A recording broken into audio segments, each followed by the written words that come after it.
thank you everybody for joining us here on a Monday night here at FeatherFall Tabletop. This is a it's not sponsored, but this was gifted to us by Neil Litherland, and the module we will be playing tonight is False Valor. So we did play the Curse of Sapphire Lake, which was in the Skull Splitter Kickstarter that Chris got earlier, and it was by the same author, so they figured, hey, try this one out too. So we'll be going through it. We'll probably give a review on it afterwards, just make sure we understand what's happening. And then Skull Splitter, we did bring that up. We are sponsored by Skull Splitter Dice. If you are interested in getting some metal dice, they do sell things other than metal dice, but I'll only recommend metal dice. I won't roll with anything else. They are amazing. They come in their own little dice holder, which is fabulous. So I never have to go search for all of them. They have their own little spot in the tray, which is great. Go ahead and scroll down to the bottom of Twitch, click on the Skull Splitter link, and use the promo code FeatherFall for 10% off your first order. We are also sponsored by Found Familiar Coffee. So I've been talking with Aaron over at Found Familiar Coffee, and they are getting slammed. People not going out of their house with the pandemic that's going on, they are getting slammed. I just want to say I couldn't, they are some of the best people over there, and I'm so glad that their business is taking off. So we are sponsored by them. Let's give them some more business, help them out a little bit. You can use the link foundfamiliar.com/featherfall and use the promo code FeatherFall for 10% off your first order. So those are our sponsors. We're here on a Monday night. The schedule for this week is a little crazy. So we did just finish Dead and Thay last week. We'll probably be giving a review on that as well. Spoiler alert, it won't be a good one. It doesn't fit my my DM style. So it may fit somebody's, but not mine. So, and I will keep that in mind as we review it. The Gods We Know will not be playing again this Tuesday, so there will be some news about that coming up, just as soon as some of the stuff gets ironed out. But this Wednesday in the Dead and Thay spot, we have 2 weeks until we start our Wildmount campaign. We will be playing Force and Destiny, just a pickup game. It'll be the beginner box again, so Rescue on Mountaintop. It'll be a ton of fun. So enough about us. Let's go around the table. Chris, I'm going to skip you because you're a FeatherFall crew. We'll start with... I know, I'm sorry. Everybody knows you. We're going to start with bottom right, which would be Kelsey. Kelsey, you want to go ahead and tell the people who you are and where they can find what you do? Sure. Hey, I'm Kelsey. I am the writer for the Arcane Library, so I write Dungeons & Dragons adventure and content. And you can find me on the arcanelibrary.com. We've ran some of their modules here, and they were great. So go check them out. Thank you. And then we'll go up. Mem. Hello, I'm Mem. I'm relatively new to tabletop RPG, and a big horror fan. This is a unfamiliar thing for me. I'm in my first full campaign on Other Doc's channel on Sunday nights at 7 p.m. Eastern Standard Time. I'm Mountain Standard Time, so I'm I don't remember what time difference. But otherwise, I kind of pop in here and there doing one-shots. And it's never too late to start. So if you're like Mem here and you want to play, this is the perfect spot. Perfect for beginners. And last but not least, Con. That's me. Every hey, time. Everybody, I'm Confounded. Yeah, no, that's cool. That's how the name evolved. It was Confounded, and then it just became Con. The whole Star Trek vibe. But anyway, let's see here. Friday nights, 9 p.m. Eastern. You can find me at twitch.tv, Never Free, running a homebrew campaign. Not running, but being run around by a DM in a homebrew campaign called The World of Runeguard. I've started my own adventures into DMing on Saturday nights on my channel, twitch.tv, Confounded. Absolutely having a great time doing that. That's at 10 p.m. Eastern Standard Time. And then you can always find me in the FeatherFall Discord on Twitter at twitter.com, theconfounded. Other than that, glad to be here, and let's do it. Let's do it. And Chris, I was kidding. Hey, my name's Chris. You can find me on all things social at 2socks05 probably. There's probably the 05 at the end. You can find me in the FeatherFall Discord, link down below. What else? I DM Curse of Strahd every other Sunday. We'll be coming up this Sunday. The players just made it to Valor, and some good things are going to happen there. I can't wait. What else we got? I'll be playing in the Wildmount campaign starting soon. You can find me here on Wednesday in the Star Wars one-shot. Yes. Yeah. I just hang out, like, I'm here. Yeah. Wildmount. I am, so ever since I bought the Star Wars beginner game, I'm trying to get everybody I can to play it. It is so much fun. I mean, you gotta like Star I'm Wars, ready. really. But, okay. Introduction is done, so what do you all say we get into the game? Let's do it. All right, so False Valor. The farms of the fertile Dale valleys are generally thought of as quiet, prosperous places. Less than a week ago, though, that peace was shattered when a young woman was found dead on the doorstep of the Deeping Woods. Sorry, that's a tough one. Her heart was pierced by a black-fletched arrow, in a manner eerily reminiscent of how the Greensgrove elves sparked off the Three Dales War no more than a few generations ago. Tempers are running hot in the valley, and while cooler heads are prevailing for now, that likely won't last for long. In order to prevent the scars of that awful war from tearing open again, someone needs to get to the bottom of what happened and make sure no one else ends up as a crow's feast. And those someones are you. So let's take this moment to introduce your level 1 characters, and we'll go opposite order this time. Chris, if you will start us off. Oh, hey. I am playing tonight Rogar the Bloodless. He is a dragonborn fighter, level 1, so I don't get any of the cool stuff. But that's okay. We'll go with it. He's a blue dragon, but he is albino, so he only knows he's a blue dragon because of his breath weapon. There's no other way to tell. He wears cobalt blue chainmail armor to kind of, make up for his lack of pigment. And yeah, he's kind of the protector. He's ready to step in front of some arrows for people and just kind of, help people out. But that's Rogar the Bloodless. Perfect. And up to Khan. I am going to be playing Englehart Pirebluff, a male variant human, 6'2", about 255 pounds, a little bit tan, medium athletic build. Other than that, he's a male variant human fighter, also first level. He had a little bit of a gambling problem, which came into a little bit of trouble because he's not very charismatic, very just not the kind of person that you trust a whole lot, which isn't a very good thing for a card shark. Perfect. Mem. Alright, so tonight I am playing Azaria Windfell. She's also a variant human, female druid. So she's about 5'4", kind of slim frame. She, uses her sort of religion to help with her life as basically a farmer. So she has lots of crops, some animals. She lives a pretty simple life, but does, use her magic. What little level 1 magic she had. Level 1! And last but not least, Kelsey. Hey, so I'm playing Ob-Ix, who is a half-elf paladin, and she was once a pit fighter, but she won herself free after swearing an oath to the god of magic after a fight where she realized that magic can be corrupted and used in a bad way. So now her purpose is to protect and keep healthy the whole weave of magic. But she's just level 1, so...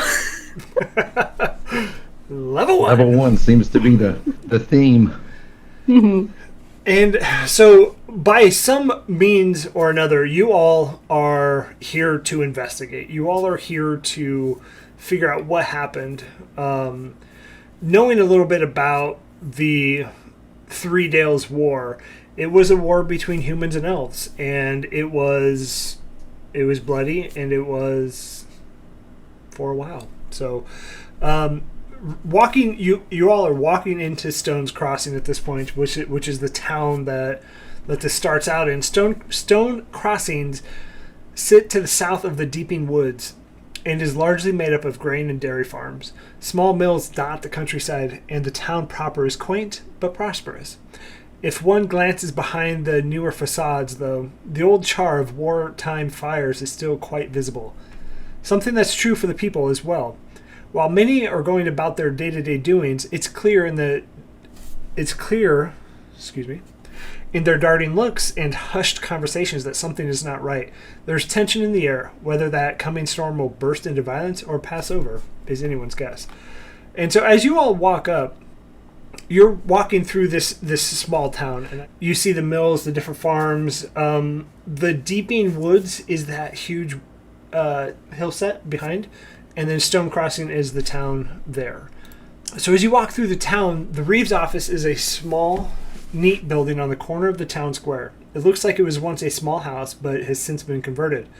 A small crowd of young men has gathered around, and their leaders pointing a finger at a tall, broad-shouldered man with a gilded oak badge of office on his chest. "You listen to me, Peck, and you listen good," the young man says. "You know who killed Sherilyn as well as we do. You don't need to know why they did it, so instead of sitting on your hands, why don't you prove your loyalty is really with this town? Stand up and speak the truth." And then a grumble of assent goes through the small crowd, and Peck, which you know is the Reeve, Blondquill Peck, you have been given his name, raises an eyebrow but otherwise makes no motion. And he kind of puts his hands up. "Oh, all right, quiet down. I know you don't want to hear this, Alistair, but the law is the law. And whether you like it or not, if the Green Grove did this, I'll find out. But if they didn't, you can't unspill that blood." The crowd grumbles at the shouts, rising in a single distorted voice. If someone doesn't do something, this might spill out of control. And that's where you all come in. So you're standing on the fringe of this crowd, and you hear them in the back start to murmur, "Oh, this... I'm gonna find them all. I'm gonna find them all. We will take care of this." And you kind of hear them talking to themselves. What do you all want to do? We an established group? Are we the four of us together, or no? I'm gonna say no. You all just happenstance to be here for the exact same reason at the same time. It's coincidence, clearly. Okay. I'll turn to the person that's kind of speaking these words of dissent, and you may want to leave this to the professionals. And I'll take my longsword and kind of bang it on my shield. Who are you? And he kind of looks narrowly at you. I don't see a badge on your chest anywhere. Want to right the wrongs. And I'll kind of like my beady eyes are kind of sticking out from my chainmail hood. You don't look like one that could stand a fight. Oh, if you're here to right the wrongs, clearly it was the elves that did this. Well, I think I will talk to the man. The Reeve. Oh, what was his name? Sorry. Blondquill Peck. Mr. Peck. And I'll kind of like start making my way up to wherever he's at. Okay. And what is everybody else doing?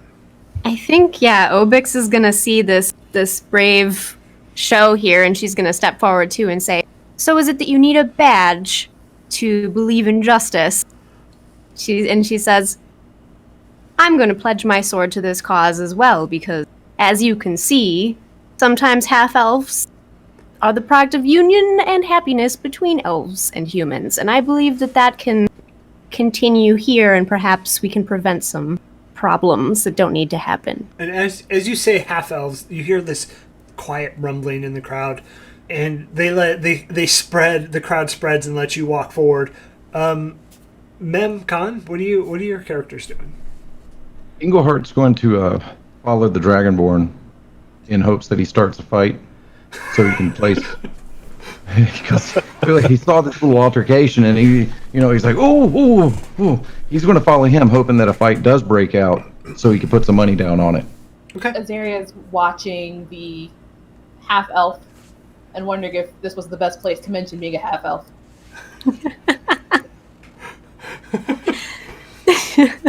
It's only half of an elf. Yeah, I mean, there's nobody really says anything because as you look through the crowd, there's several half-elves. So clearly the war between the elves and the humans has subsided, and the two communities have come together. So it's not uncommon, but there's maybe an eyebrow raised. So yeah, as you guys kind of go, you hear and you see at the front who looks to be the leader of this mob of people, and he looks at you and he says, "You haven't heard the last of us, Peck. I expect results, or I will have your badge." And the part that you guys made, he has slowly gone past it and starts walking away. And then you see, people start to not care as much as the fight or the ruckus may be over, and they start to part as well. So it's just you left with Blonquill. And he goes, "Oh, God, come inside." And he opens the door, and knowing that you're here for this reason, ushers you all in. And he takes a very tired sigh and sits down. As you look at the space, though, it is small, but a clear discipline to his organization. Everything in this room has a purpose and why it's there. So it's a small room, but it's cluttered of purposeful items, right? And he goes, "I have trouble enough on my hands, as you can clearly see outside. What is it that you want? I hope you are the ones that I sent for to help." We are here to alleviate some of that trouble. Oh, but good. We might need a badge first. A lot of talk of badges.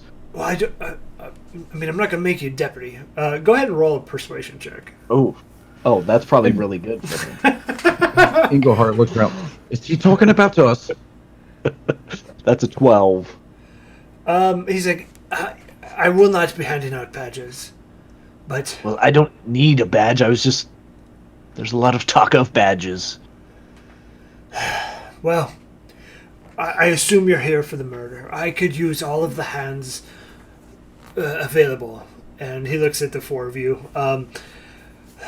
What don't you know? What do you know, I should ask, as well? I know that someone's been murdered. Sherilyn, is it? Who's been murdered? Did I catch that name in the crowd? Yeah. Found in the deeping woods. Yep.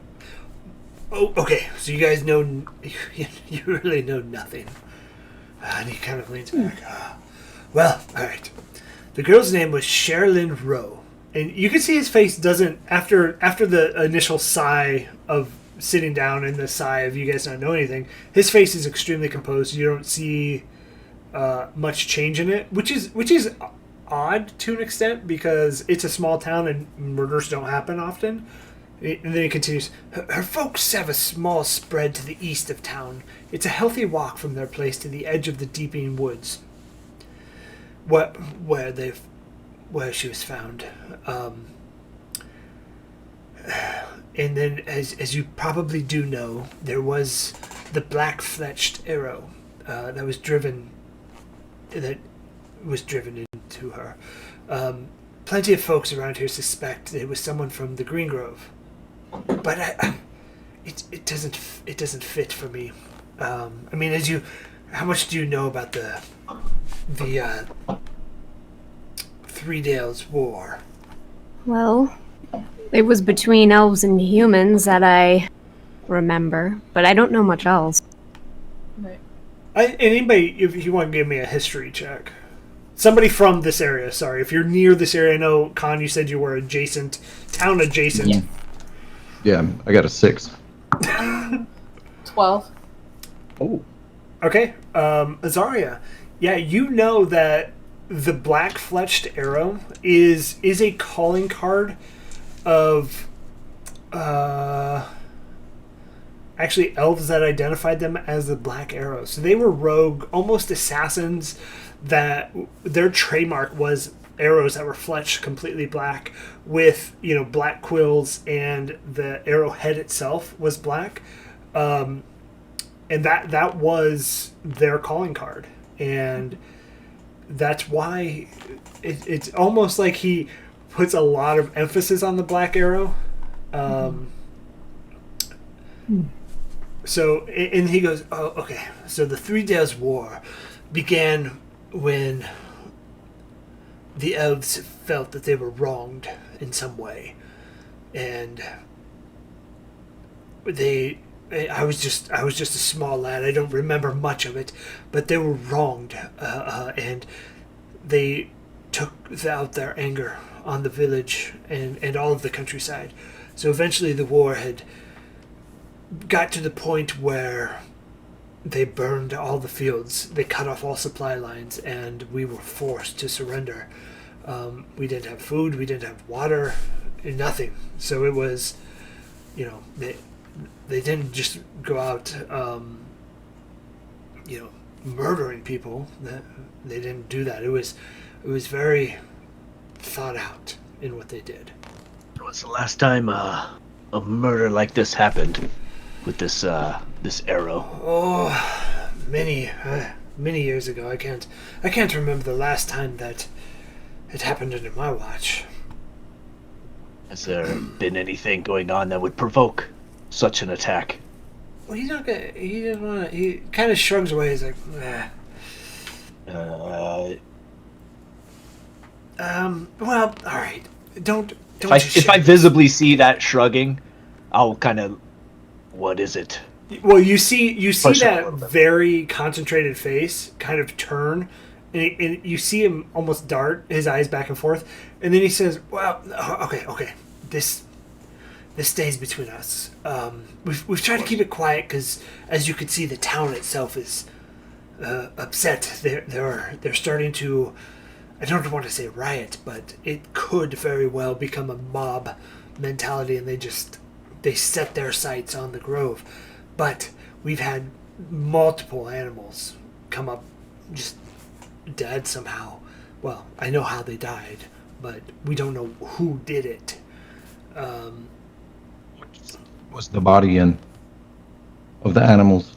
Well, the body of the animals was they were just left on the farm, but it was a senseless killing, and you could tell that there were these black feathers left around. And he pulls out an arrow, so not the same one that was used on Sherilyn. And he goes, "Look, all right, look here. Do you see this arrow?" And it's exactly how it's described, black fletched, and then you see black feathers for can't remember the name that goes on the back of the arrow. It was in my head earlier, can't remember. But you see the feathers on the back are black as well. He goes, all right, so everything seems to make sense, except, see these feathers? And as you look, everybody give me a perception check. Let's see. 7. Level 1. 7. This dice tower's busted. 3. Oh man. Azaria, you're our last hope. 11. 11. You could see it. You could see, Azaria, that the quills or the feathers themselves have been like trimmed, so it's not a very graceful feather. He goes, all right, you see, these are meant to look, and he pulls it out, pulls it off the shaft, and he goes, these are meant to look like raven feathers. These are crow feathers, and he hands it to each of you.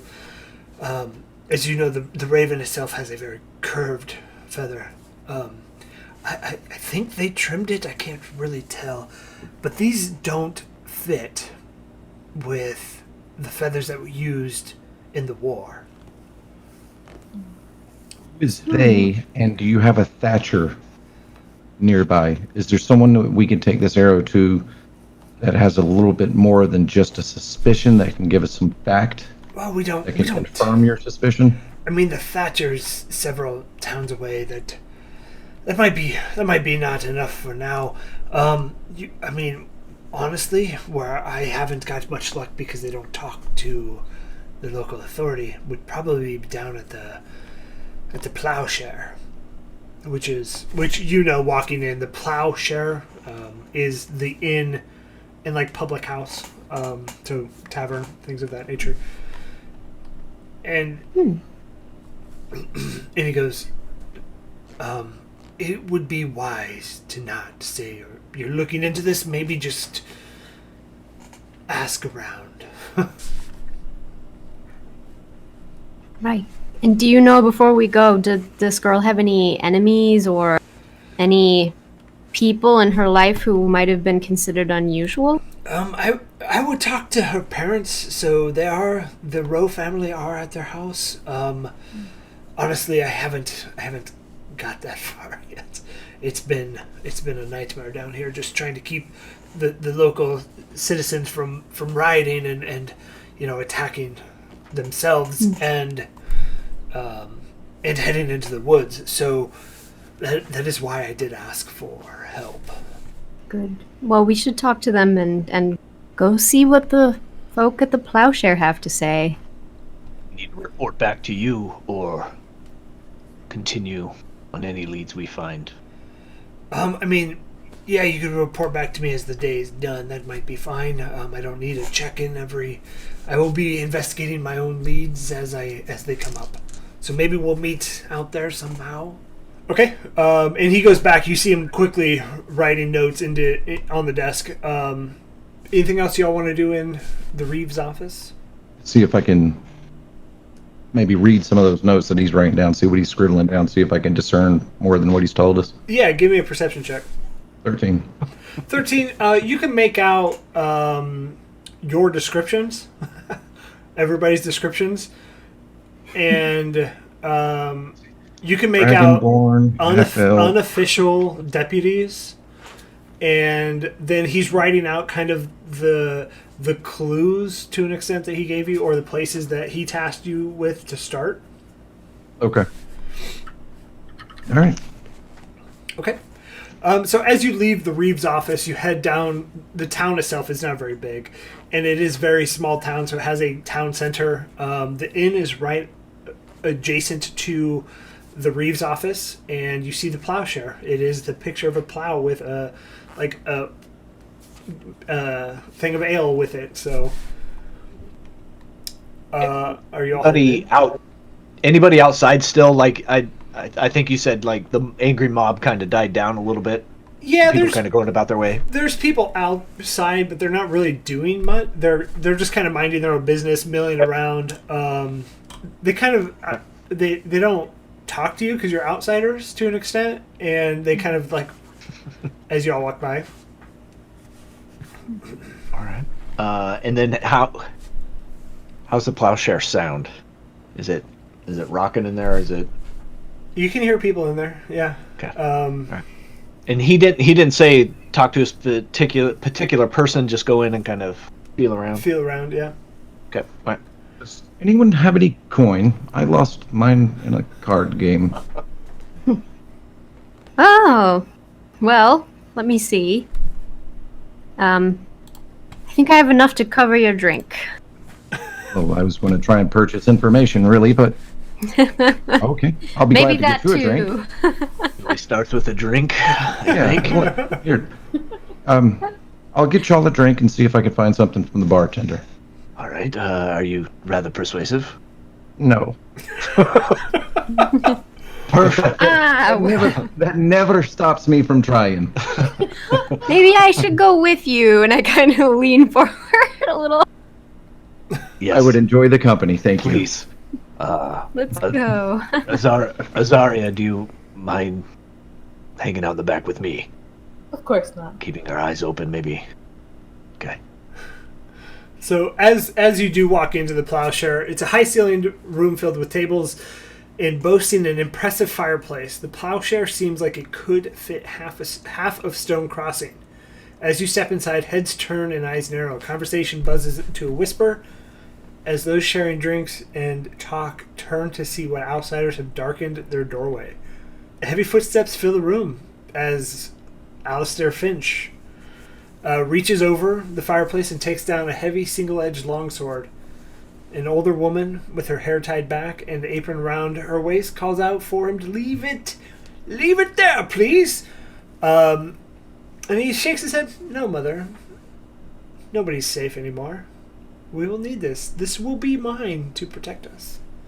I'll kind of take steps, like migrating over in that direction. Azaria's just wandering behind him, like. Okay. And yeah, I just kind of take notice to keep cognizance of where they're at. Okay. We'll start with Khan. Englehart and Obix. Is that right? Obix? Yeah. Nailed it. We'll start with you two. So what are you guys trying to do? I'm going to recommend to Obix that she start the conversation with the bartender. I'm going to try and find out some information from the people directly around us, probably the first three I can come in contact with. So Englehart, most likely unsuccessfully. Yeah, go ahead and roll me a persuasion check. And Obix? Yeah, I'll go up to the barkeep and I'll order us all something to drink and then sit down for a minute and say, so, lots been happening around here lately, hasn't it? Yeah, but I don't worry myself with it. I just keep to myself. Oh, well, if you keep to yourself, that's good, but you must have heard many things others were saying. I don't listen. I don't have time for that. Hmm. I just serve the people of Stone's Crossing. That's what we're here to do too. I'll pay him. Okay. Yeah, I mean 2 silver or something. And then Englehart, what was your persuasion check? That was a 10. A 10. Yeah. Yeah, that was a 10. And I'm probably going to set this dice tower on fire a little bit later on, so I'll see a fire of smoke from the direction of North Carolina. It wasn't me. So as you're talking around, nobody really talks to you except a young man, no more than 17, 18, sandy hair, and he goes, "Oh yeah, I did hear that they used a black-fletched arrow. Is that true?" That's the suspicion. But we're really here to find out more information about it, not really give any information out. Oh, is that all you heard was about the black-fletched arrow? Yeah. And where were you? Oh, I work over at the mill. Who gave you the information? Oh, it's just the rumors. I work over at the mill. It's just we were talking while we were working, and What do you do for the mill? Milling. Just milling around all day. That's what I do. I do mill work. And you really don't remember who told you about the arrow? Oh, we were all talking about it. It was a group of us, probably 5 or 6 on break. Are any of them here now? Could we possibly speak with them? Looks around. No, I don't see any of them. I mean, it sounds like Alistair seems to know the most. Alistair, the early fellow with the longsword? His Is he approachable? Because I'm not. You're the only person that would talk to me. And he kind of looks at him. He's like, "Oh, well, he's had a few. They own the plowshare." He one of those that once he's had a few more, he tends to loosen up, or does he get a little surly? I would say the latter. But his parents, he doesn't really do anything. They own the plowshare, and I shouldn't say this too loud here, but I think he's planning something. I don't know. What do you think he's planning? Well, revenge, it sounds like. Is he related to the Rose? No, I don't think so. Did he have... I mean, revenge is huge. You don't just go seeking revenge without reason. Well, I mean, Any idea what his reason was? Rumor has it that the Finches lost everything during the war. And, that hatred just boils over for generations for some reason. Hatred's passed down from mother to, son to son, whatever, right? Hatred is powerful. It is. It sure is. I reach over and tap Obix. Are you getting this?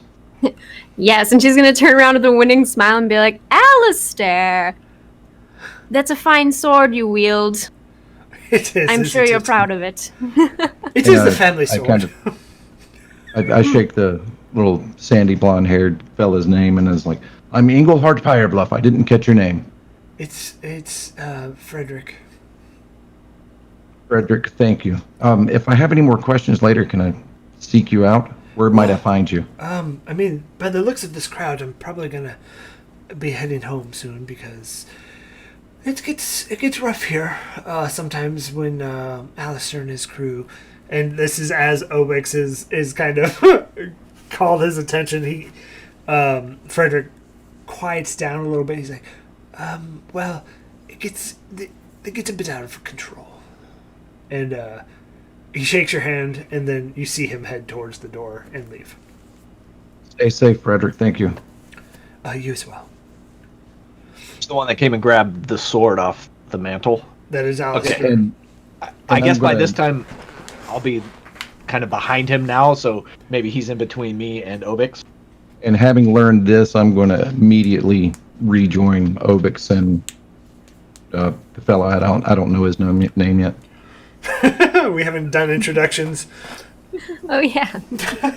Not. It's okay. It's a one shot. I'm not worried about it. No, that's cool. We So- were just kind of suddenly we're not deputies. So imagine like a Gaston type fellow in his bar scene that he kind of grabs and he's standing on the fireplace, and he's just like, yes, and pretending like he's wielding this sword. And Obix, did you say that to him?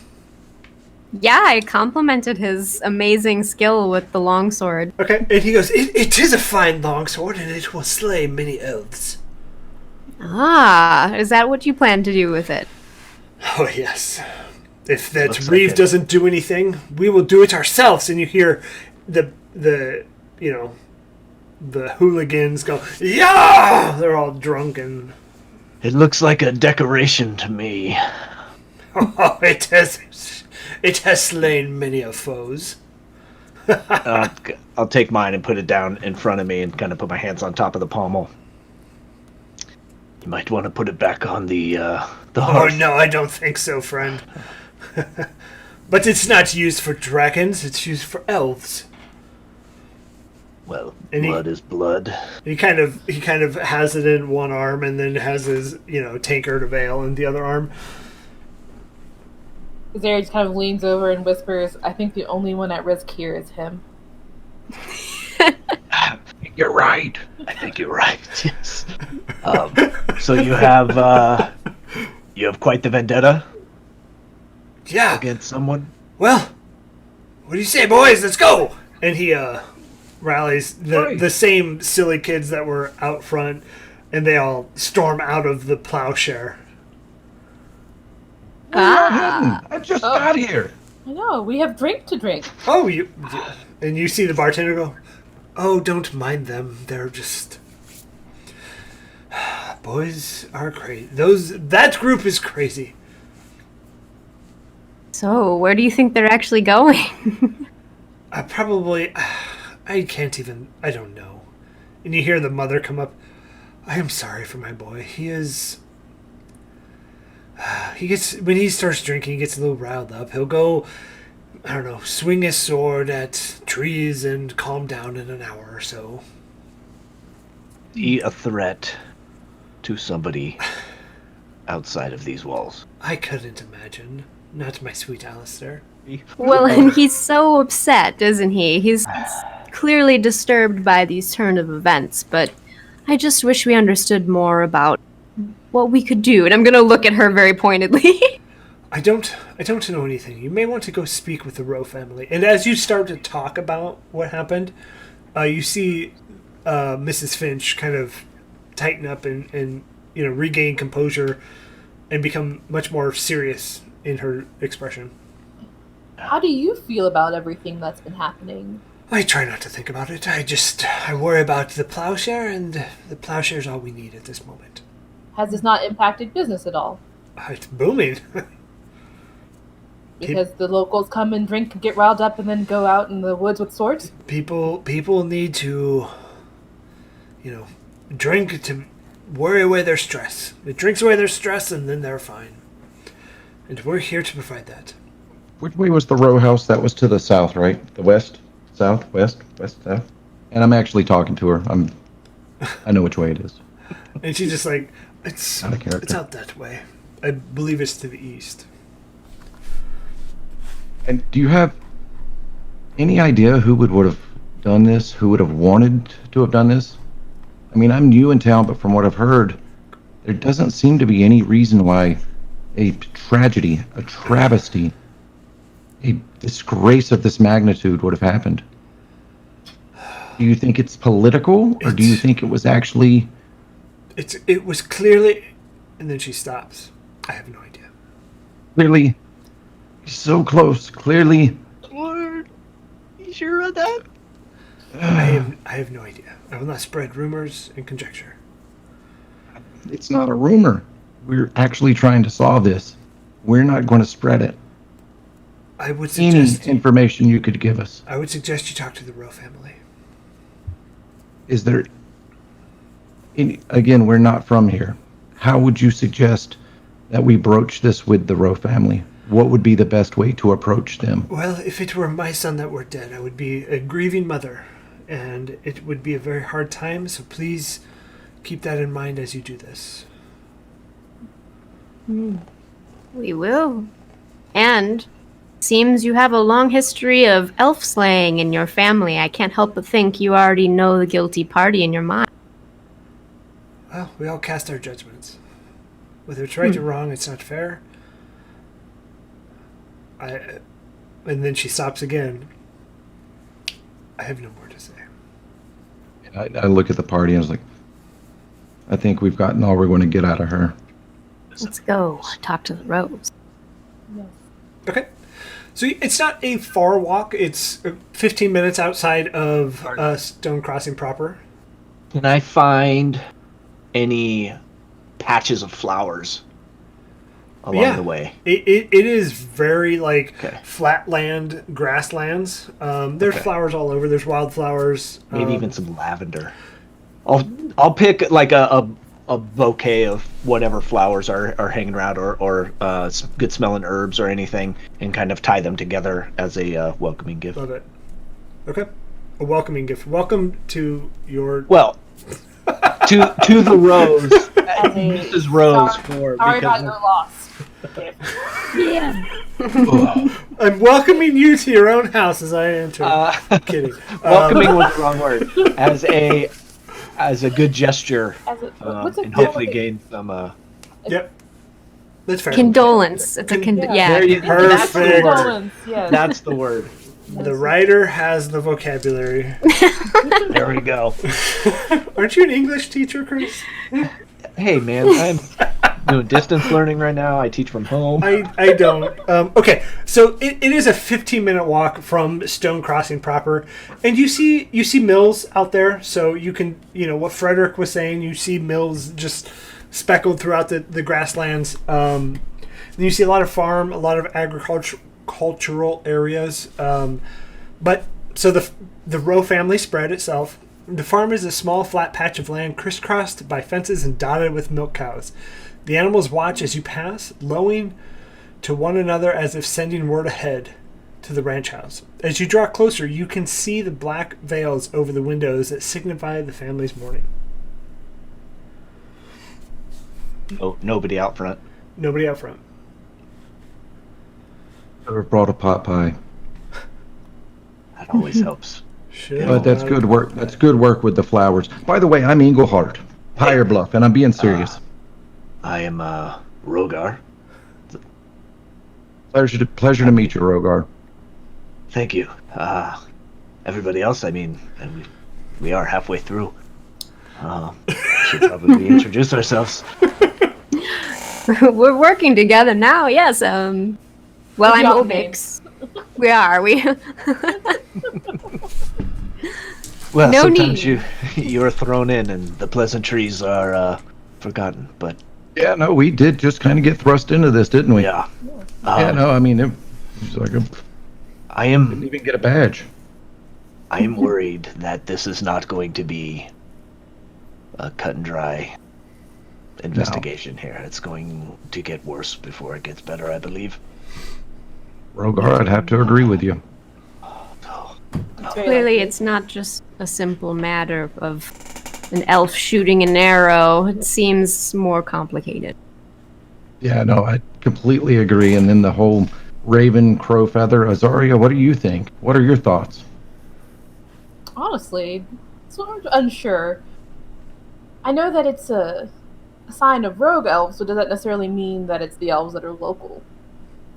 It's an obvious Right. calling card. Why would they do this? I hadn't even considered that it was elves. And if things have been quiet for a while, why all of a sudden, what is the triggering point? Exactly. What is the point? Like, And then why? And then the animal deaths that no one wants to talk about. So there's probably a lot more that's going on that no one's going to. That seems unprofessional to me. Like It's very unprofessional. Yeah, and the Reeve, we wouldn't even go into it. Like, there were no details other than senseless murder.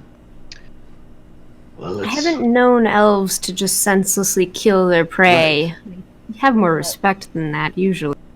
I've never known of an elf to senselessly kill an animal. Well, maybe we get into the best we can, as politely as we can. Figure out where. What was the row boy's name? There's no That was murdered. bro boy. The girl. It was a girl. Carolyn. Oh, sorry. Clarelyn. Carolyn? Sherilyn. Sherilyn. Sorry. Yeah, see, I'm glad they made keyboards because my handwriting is terrible. Maybe we Like, tried to figure out if Sherilyn had made an enemy. And recently. I had asked Frederick, and I also asked Alistair's mother. No one would say anything about her having an enemy. Seemed like a sweet enough person. Right. Well, and who would stand to profit from this anyway? I am suspicious of the tavern owners because they Adventures? claimed better business after this, and so I wonder. So do you think that the son Alistair is feigning his seeking of vengeance as a cover? No, he's exactly he's what that he smart. seems. Yes, he wields He's a his sword brute. like a butter knife, so I don't think he's that capable, but maybe. Well, And at that time, I put my hand axe away that I've just been kind of twirling around. Well, let's see what we can find out here, I suppose. Okay. So as you walk up, it's a nice ranch-style house. It does have a stair or two to the front door, but nobody's out. Windows have the black veil all the way around it, so you can't really see in. Is the can we see anything left of the scene, the murder scene? Also, what time of day is it, and what kind of lighting? It is approaching like 4 p.m. So it's not Okay. dusk yet, but you could tell it's late afternoon. Can I investigate the scene kind of on the sly? I mean, I don't want to be out there poking around. You Yeah, haven't said yeah. hello yet. Give me you can give me like a survival check. All right, come on, you dice tower. This is the last chance you got. But the murder That's gonna be happened a somewhere else, 12. right? A 12. Wasn't it on Wasn't it on the porch though? The body was found on the porch, but what Okay. the Reeve said was the murder happened in the woods. Ah, Oh, Gotcha. how does he know? Right. I Right. mean, But yeah, so drag or the drag marks. I mean, well, you're going Yeah. to tell me what I can see. Englehart, as you're looking, you do see that there's a small patch of cleaned blood. It left a small like stain in the wood. Other than that, there's a lot of footprints through here. There's animal tracks. There's wagons in and out. You can see that this is clearly a well-tended farm, and it's very busy, just in and out. You can't see drag marks. You can't see anything other than just day-to-day tracks. Is there any livestock?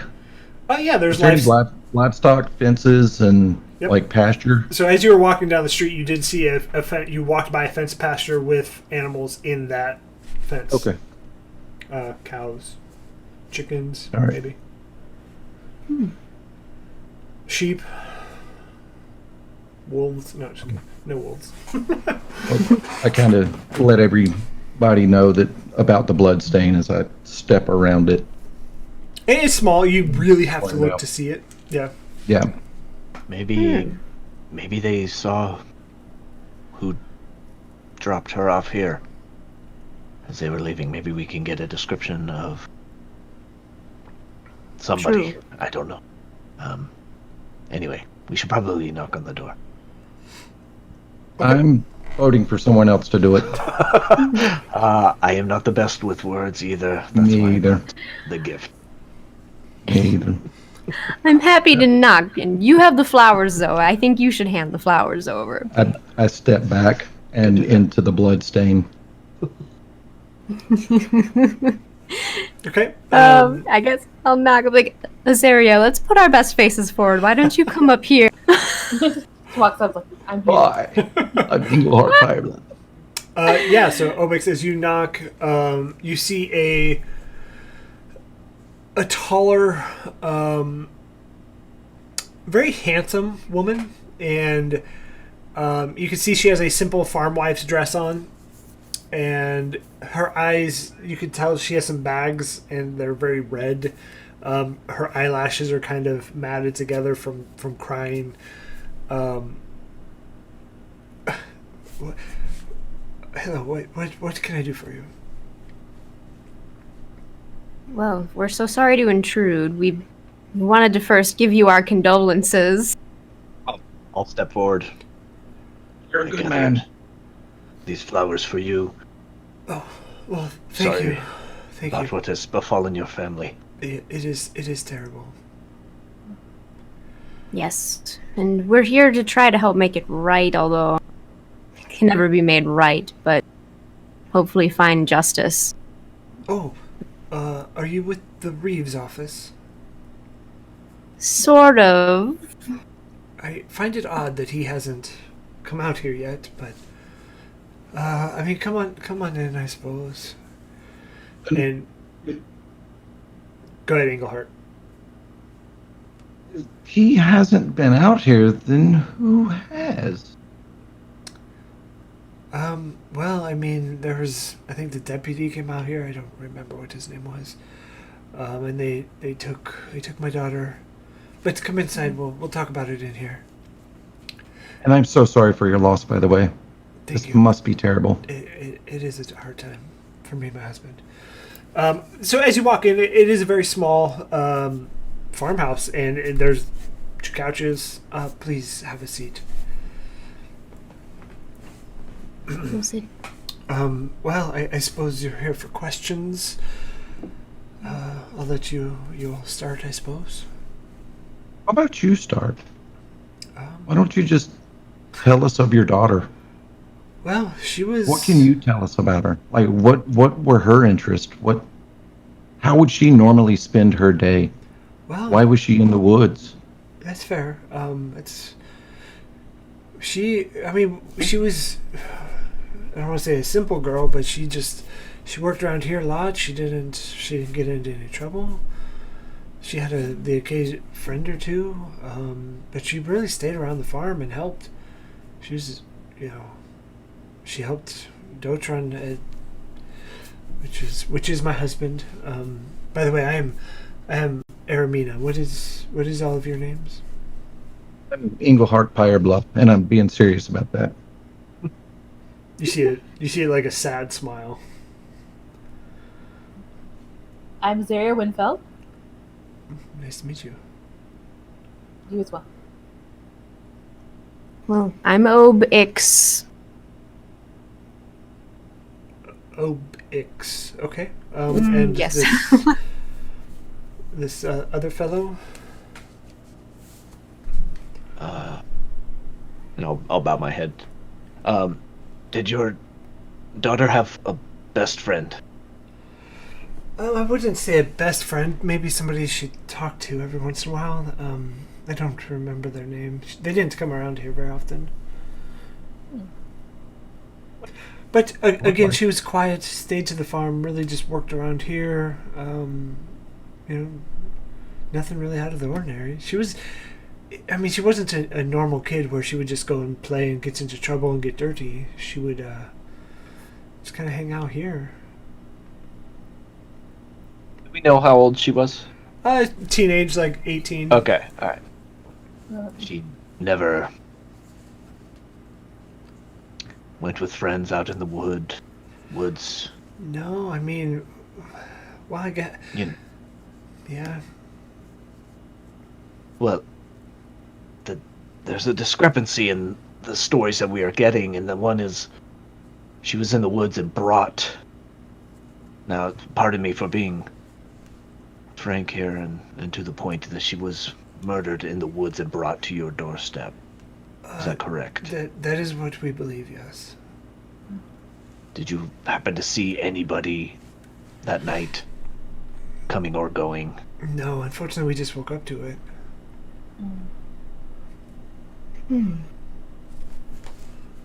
It was odd that she was out all night, but, it's happened once or twice. Did she tell Once you or twice. that she was going out? She said she had some business in town and was probably going to hang out there for the night, maybe stay at a friend's house. Do you know what friend? Yeah, in retrospect, you feel like a bad parent not knowing all of these things, but... Oh, no. You don't feel like that. Right. Kids will be kids, and she sounds like a fine young woman. I don't remember the name. I'm sorry. I hate... We're losing light, and I hate to kind of rush this, but could you point me or possibly have your husband show me to where it happened? Well, I mean, that's pretty far away. It's about an hour away. But Okay. I don't really want to go there, to be honest.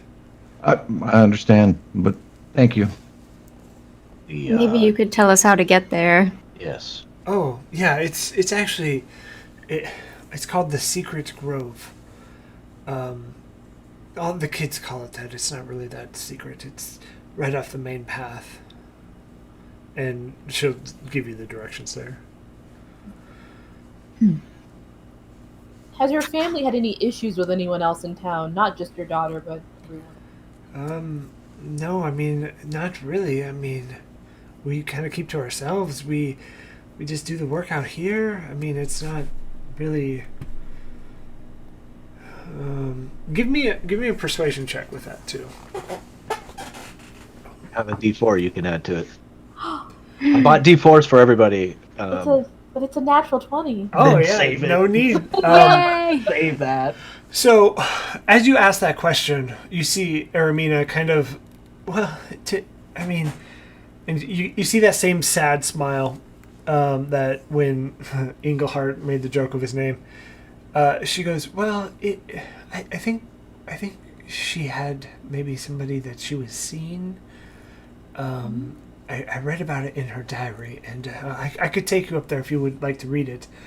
But this would be new for her, I suppose.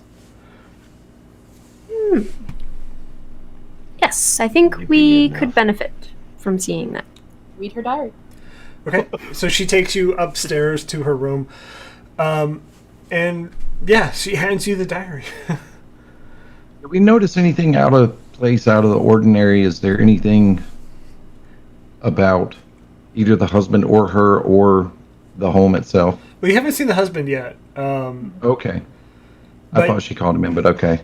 But the husband the husband's outside. No, he's. You haven't seen him yet. The house is immaculate. It's very clean. As you get into the room, if everybody can give me a perception check as well. Come on, don't do. You know what? I'm not going to use the damn tower. No tower. And it's a nat 20.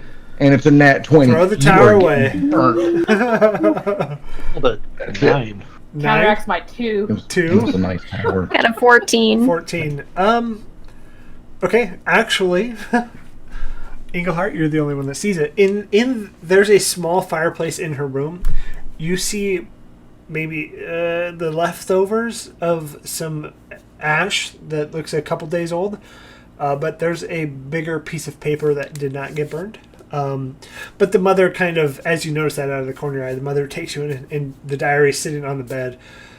Well, here, and she hands you the diary. Hand it to Obix. And then what time of year is it? What's the season? It's summer into fall. Okay. So late August, early September. All right. I kind of look at Azaria, give her a nudge, and I'm just like, that seems strange. They've been burning things in the fireplace. Sarah looks over. She's not very subtle, but she looks. I did find And- that odd as well. The mother chimes in. She wasn't supposed to hear me. I'm terrible. I'll try to distract the mother and give an opening to like grab that out of the fireplace. I'll be like, "Listen, can you tell me?" And I'll like flip open a page and be like, "Who's this person mentioned? Do you know?" Yeah, so Who's going for the piece of paper? and If you weren't Englehart, I would. Englehart, you rolled a nat 20, right? That's what you Yeah. said? Okay. So Englehart, as you reach down to grab the piece of paper, you notice that right next to it is a loose floorboard. Right next to, right up to the front of the fireplace. And Obix, as you're distracting Aramina, she's like, well, this is just another neighbor girl. But this is the entry that's a little weird for me. And it talks about, and this is why I thought maybe she might be in love. It talks about a secret admirer. But I will let you sit here and read this. I do have to go. I have a pie in the oven, so please just leave the room as it was. And Aramina is going to walk out. And then I immediately turn around and say, I'm so glad she left. I was about to cut a damn toe off. What was that, dear? Nothing. I kidding. said, the winter's coming. We need to do something with the snow. Winter And is Olaf. coming. That's fair. Snow law. Snow law. Okay, so yeah, Aramina has officially, you hear her walk down the stairs. And as soon as she gets down there, I start to very gently, as to not break the board, try and pry up the board. And I reach in and I hand the shard of paper to whomever's going to grab it. Yep. I'll take it. So you see a letter in there. The floorboard isn't like tacked down. You could easily pick it up. Okay. And you see a letter in there. And the letter it says, which is not that there's a date on it, but it's the last letter. So there's a few letters in there talking about a secret admirer, like, teenage kissy stuff, like silliness. The last one was, meet me at the Secret Grove. Any initials, any monogram? Does it smell? No. No other clues. Swept. And the scrap that you pulled what's on out that? of the fire, it reads, I will see you soon. Please burn this letter. Any initials? That's all this The says. handwriting match Is letters the same or as the letter journal? in the floorboard. Same person.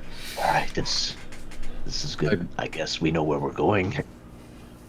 And I quietly say, if at all possible, and if we have time, I'd like to see where the murder occurred.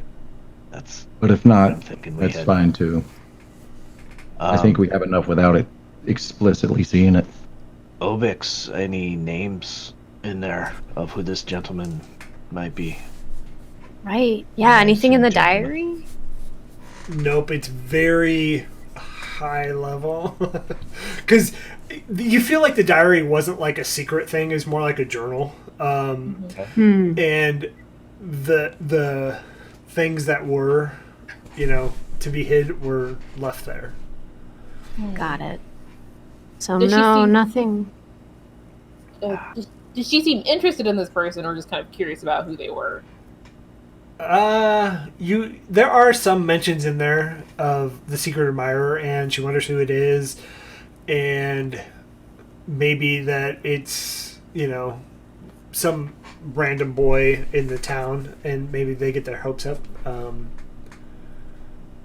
But nothing of going to the secret grove, or nothing of, like, ooh, it's this person.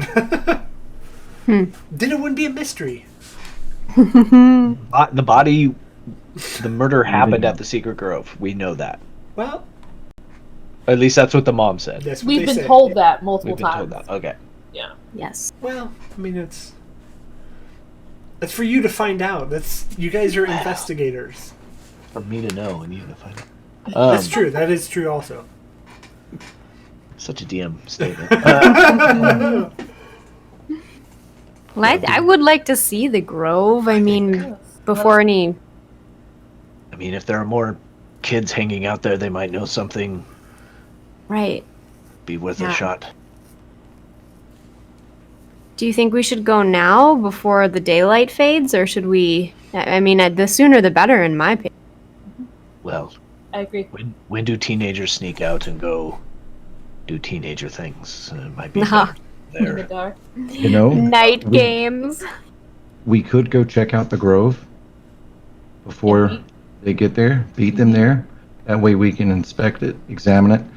Then we pull a little stealth mission and see what they get up to. Mm-hmm. Yep.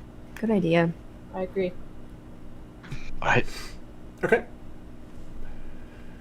Yeah. So, go ahead. Is the secret grove and the grove on the map different? Yes. Okay. Oh, This one's secret. That one's a normal grove. Oh. Yeah, you don't really need the map. It's all, theater of the mind type stuff. It is kind of funny. The map doesn't add to the story. Put it that way. So as I imagine you all leave, Yeah. Head to the secret grove. Aramina says, Thank the mother for her time and apologize for her loss again. Yes. "Yeah, I hope you found what you needed. I hope you bring some justice to what happened." And you all say your goodbyes and shuffle out. So as Aramina said, she gives you the directions as you all left. It is about an hour's walk. And how are you approaching it? So you walk through fields and then you hit into a forest. And are you guys stealthily approaching it? Are you going to just walk up? How do you want to do this? If it depends on, I mean, I wouldn't necessarily say stealthily, but cautiously, so we can survey and see if we need to approach stealthily. Yeah. 'Cause Maybe the when we- most. Oh, right. Yeah. Maybe the most stealthy person can kind of like check it out before all of us storm in there. Let's scout. Me. Clink, It's not clink. me. Not me. It's not me. Con! What is your... I'm a +1 on stealth, so it's probably not me. I mean, he was awfully confident, so We can do a group stealth check if you'd all like. I mean, it sounds like you all are equally bad, so... Yeah. Well, That stealth is a 0. oh, I thought he said me. I didn't know he said not me. Okay. no, I said not me. I've disadvantaged. All I heard We're was all me. horrible. All right, I'm gonna roll it then. Let's see. Yeah, I have disadvantage, but we'll roll it. It's Well, I rolled a not nat bad. 20 and a 15, so it's a 15. Yeah, it's not horrible. Got a Yeah, I 13. got a 16. 16 Good roll. total. Okay! I rolled a 16, so it'd be a 17, but whatever. Should have faith in myself. Yeah, I knew you could do it. interesting. So, yeah, you all passed this, but not what I would have thought. You all passed the stealth check. So as you approach, it is not a very secret place. You can see it's like 3 steps off the main path. But you do see it is So I'll read you the flavor text. Just off the beaten path behind a moss-covered boulder is a small, sheltered space. A charred fire pit shows that the place is regularly used, but bloodstains mar one of the trees. Recent scars in the wood also show where something had been nailed up. It doesn't take a tracker to recognize that is likely where the body was found. So as you guys stealthily approach, you see... Actually, everybody give me a perception check. Yeah, D4 if you need it. Yeah, everybody has Oh, yep. Where's that D4 at? You can- Ooh. Here it is. Perception. 11. 18.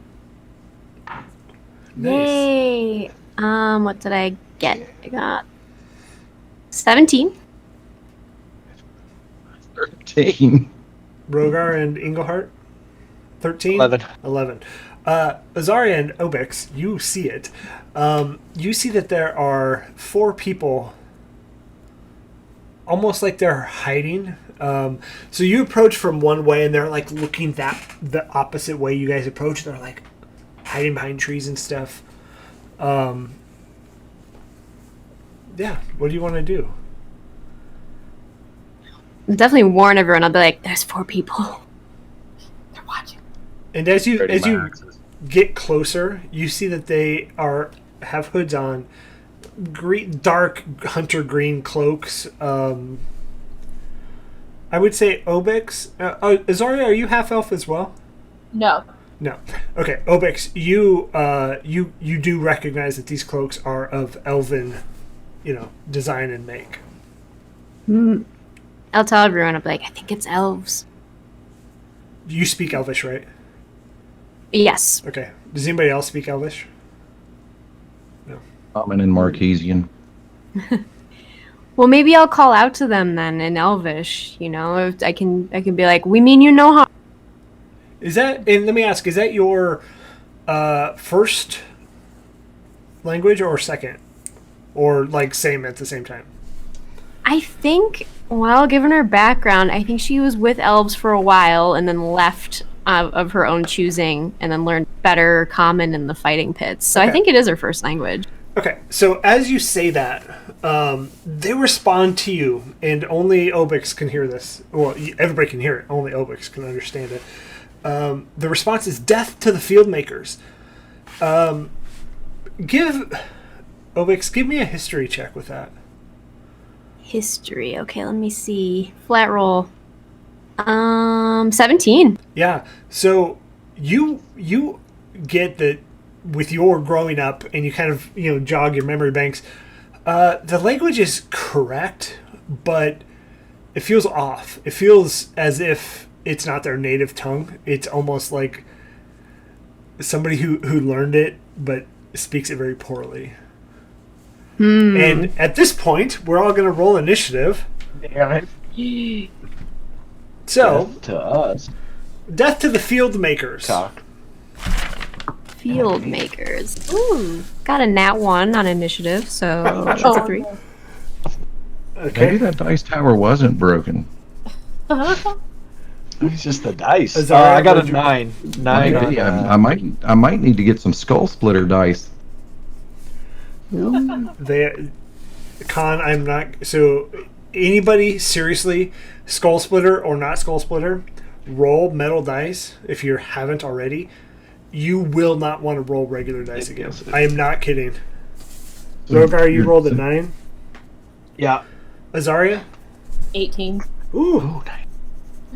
This is not how it Good usually job. works for me. Usually dominate me. Obix? 3. 3, that's right. And I just Engelhart? 8. 8. Yep. And you made me pull out the metal dice. Oh, you already have some. Why are you not rolling those?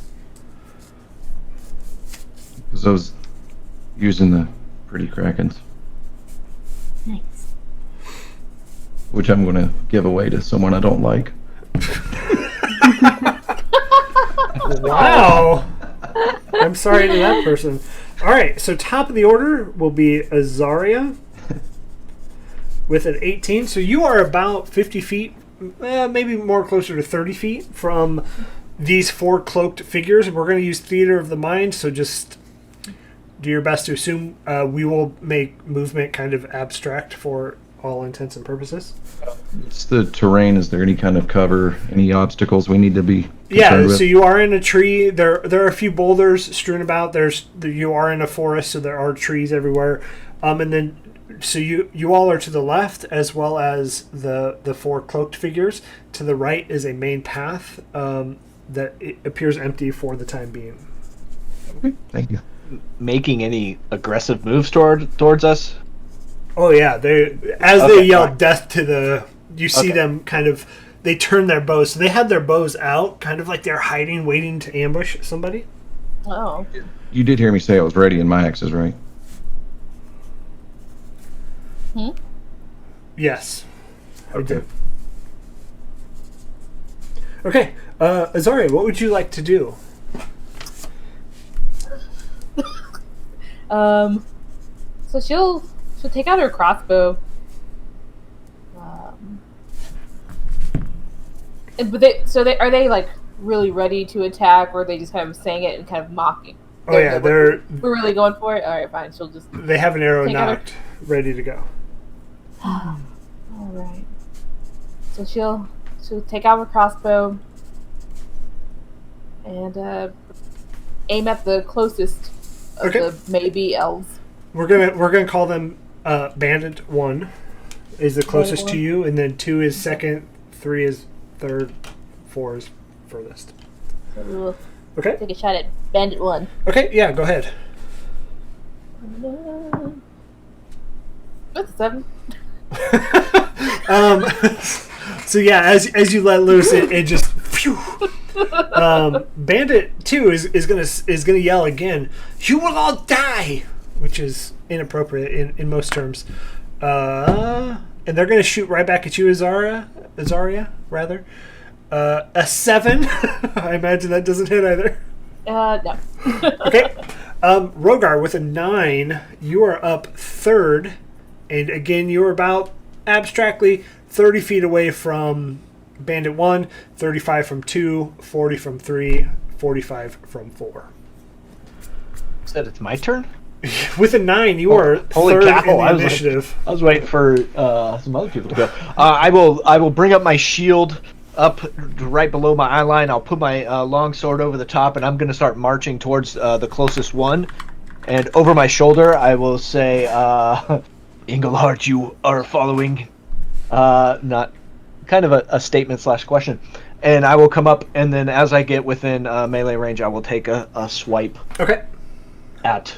I guess it's number 1, the closest one. Yep. Sorry, come on. Alright, this is a longsword attack. That's an 11 plus 5, that's 16 to hit. That definitely hits. And I'm using one hand, so it's a d8. That's going to be 6 points of... Is it slashing? Slashing damage. And then I'll put it back on top of my shield. Okay. Okay. That Bandit 1 that you just slashed. Ugh, and you hear him say in comment, "You gotta pay for that." And Want to hurt you. 10. I'm assuming a 10 doesn't hit. Nah. Okay, so Bandit 4, Rogar, he's going to take a shot at you. For an 8, I'm assuming an 8 doesn't hit. Nope. Obix, it's your turn. Actually, Engelhart, where are you? You're a 3, right? No. Engelhart should be right after me. I think he rolled an 8. Is that right? I don't know how I missed you. I'm sorry. Dude, have you That's seen why I my was asking charisma? him. I'm missable. Yeah, so Engelhart, go ahead. You would go at the same time as Bandit 4 anyway, so. Okay. All right. While Rogar is charging, I'm going to... What's my distance to close on Bandit 2? 35 feet to Bandit 2. Okay, so I'm going to run up, and at the time that I get side by side with Rogar, and he's looking over his shoulder to tell me I'm coming, and I'm already passing him, I'm going to throw the hand axe in my right hand, and then I'm going to draw my longsword. And are you going to let me do anything after that? Because that sounds like maybe not. So, You can, and how that works is I would use it as an offhand attack. So I would say the throwing axe is an offhand attack. It would be a straight D20, no modifiers. All right.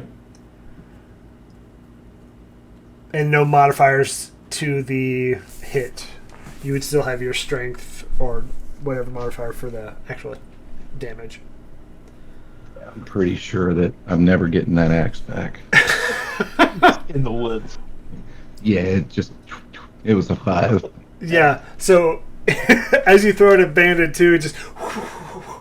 and then just keeps going, and you hear it hit the ground at some point. Need a boomerang. And go ahead and roll your regular attack for Alright. the attack. That's going to be a 10. 10. So as you throw with your other hand and draw your sword, you swipe right into the tree right next to Bandit 1. All right. Yeah. So anything else you would like to do? I think that's your bonus, your action, and your move. Yeah, I want to hang my head down and just... All right, Obix, it is your turn.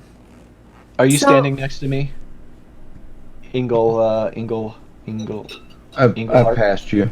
Yeah, it'll be a little bit past you. Yeah, I'm like 5 foot past you. Okay. Okay. Obix? So am I able to reach anybody? I don't think I can reach anyone in melee range just by moving What's your movement? 30. You can reach Bandit 1. Okay. Then I will do that, and I'm gonna charge Bandit 1. I don't know if we were doing feats, but I have the charger feat. Absolutely. Okay. So I'm gonna use my longsword two-handed here. So let's see. It's a 19 to hit. That hits.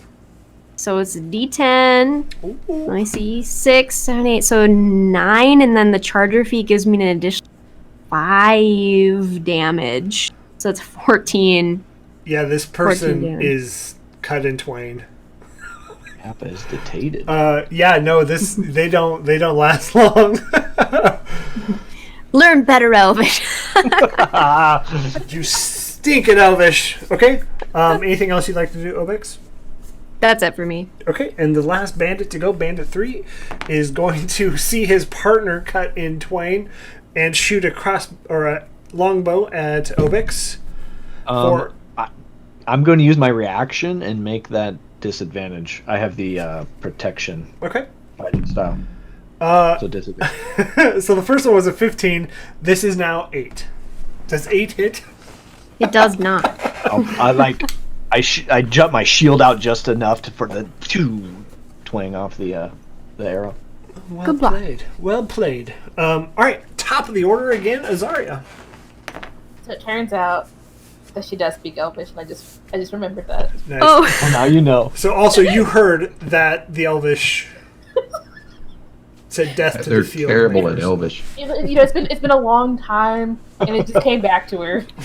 Oh, that. That's oddly familiar. Wait. I kind of know these words. Love it. I guess is Bandit 1 is gone, Bandit Season 1 2. is Dunzo. and so there's Bandit 2 almost died of laughter. Yeah. How close am I to Bandit 2? Am I close enough? 35 feet. So I don't think you moved on your first turn, correct? I did not. Yeah, so you're 35 feet. I feel like. We'll try the crossbow again. We'll see how that goes. Always We're having a good time. We're having a good time with that. Okay, a 19. 19 hits. Yeah, so go ahead and roll the damage. Alright. Remember what the damage is? I will say crossbows on this channel have awful luck. We had somebody who played our Wild Mount campaign. Out of the 100 plus times they shot it, they maybe hit 3 times. I'm not kidding. It's 8. 8. So yeah, you catch. Which one were you shooting at? Number 2. Number 2. So yeah, you catch Bandit 2, right in the shoulder. Oh, that hurt. And you heard that in common. Okay. Anything else you'd like to do, Azaria? Is there a tree nearby that she can kind of duck behind to prepare to aim at the next? Yeah, absolutely. So there's plenty of trees. You just kind of tuck into one, and you would now have. I'll give you 3/4 cover. So if anybody were to take a shot at you, but this one is now in melee. So Bandit 2, it is their turn. Melee with you, Englehart. Oh, that was weird. Like I feel like all That's the gonna be cameras glitched for a second. It's going to be an 18. Well, they're swinging at you, so it's okay. 10 to hit. I imagine it doesn't hit. Yeah, no, it doesn't even. Yeah. That's also an 18. Oof. Yeah, 10 doesn't hit. Okay. No. I don't think they're gonna hit you all fight. Anybody all fight. Oh no. And he is gonna just stay there. Rogar, it is your turn. So the one that I was in melee with is down. How far out are the other ones? Are they 5, 10, and 15. okay? I'm gonna say in common. You don't have to end up like your friend. And I'm going to run and charge towards the closest one, and I want to shield bash and try to just knock him prone Sure. if I can. If I don't know how this will work mechanically, you tell me. But I want to just kind of like more scare him than anything. Now that we've killed one of theirs. Yeah, give me a strength check. Okay. Oh fart. That's an 8 total. I rolled a 3. Well, as you charge, you knock Oh, him. actually, that would be a 6. Sorry. If it was athletics, it'd be an 8. If you wouldn't have said, I'll give you athletics because I think that's Alright, more 8. fair. 8 total. Because this person rolled a 7, so as you shoulder down into the shield, and this person is now knocked prone. Bandit 2 is prone. And I'll have my sword over him, and I'm looking right at him. You don't have to die. Okay. They don't respond. Anything else, Rogar? No, that's it. Okay, Bandit 4 is going to shoot at you. I'm sure this will not hit. Ooh! 22, Rogar. That hit. Yeah, that hit. No, you just have to really downplay it. I didn't even have the dice. I didn't know what I haven't rolled damage yet. Hopefully, it's low. 9. 9 points of damage? Yeah. Whoa. It's a 1d8. Oh And my they rolled a god! Yeah, I 7. take a good chunk of. A little bit of lightning comes spilling out of my nose. Might have been a mistake. All right, Englehart, you are in melee with a prone person, and then Bandit 3 is 5 feet from you, 10 feet from you're 10 feet from Bandit 4. I'd look over at Rungar, and he's not in immediate danger. He was hit with a crossbow bolt, correct? Right, Rungar? Yeah, correct. Yeah, Okay. and then there's a person prone right in front of me. Okay, I'm going to... It was loud enough for me to hear what was going on. How far is it for me to close on, I guess, what would be Bandit 4 now? 10 feet. Do it. Okay. Yeah, so you run up past Bandit 3. You're kind of between Bandit 3 and Bandit 4 now. And I just full on charge, and I just want to shoulder check and take him to the ground, go for a grapple. Okay, sure. Yeah, we'll do the acrobatics thing again, so you go ahead and roll Okay. that. I rolled a 7 again on my strength check, so... All right, well, I've got an 8 plus 1 on acrobatics. That's Yeah. 9. You tackle this person. Win's a win. So the only bandit left standing is 3. Bandit 1 and Bandit 4, or Bandit 2 and 4 are grappled. It is Obix. It's your turn. Awesome. Well, I'm going to take out my shield, and then I'm going to run and try to shield check number 3 in the same way. Yes. They have a low strength modifier, so well played.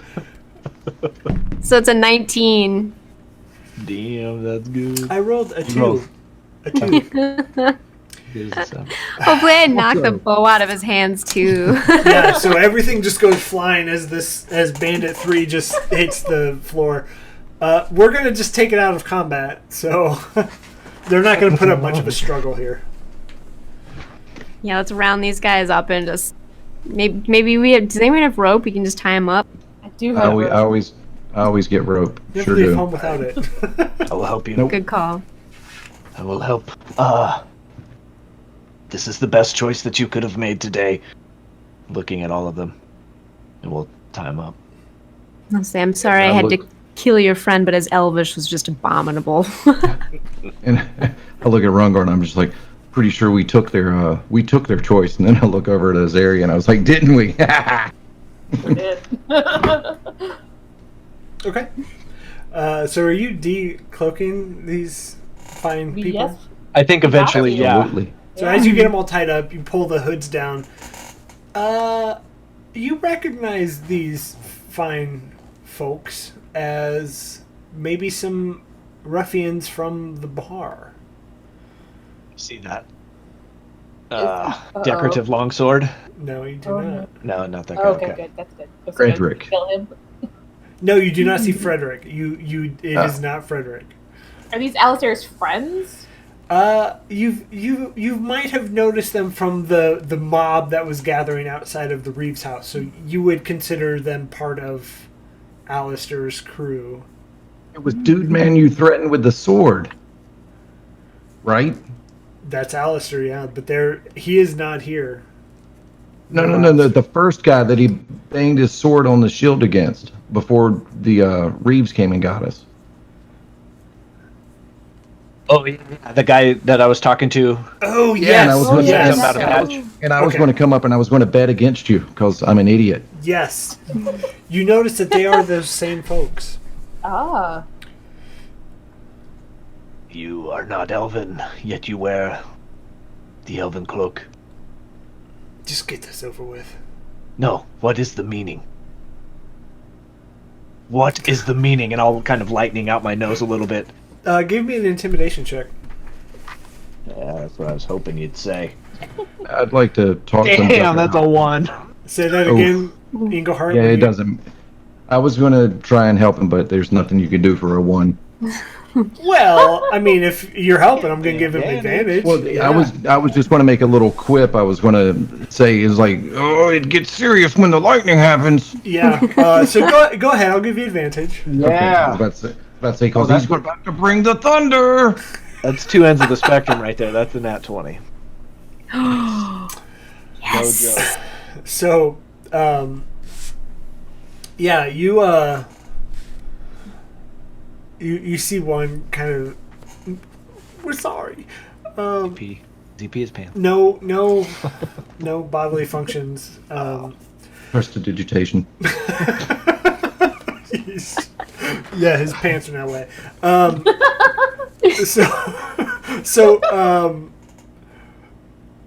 No, you see him and he's like, "We're sorry. It wasn't our idea. We maybe have taken this a little too far." Whose was it?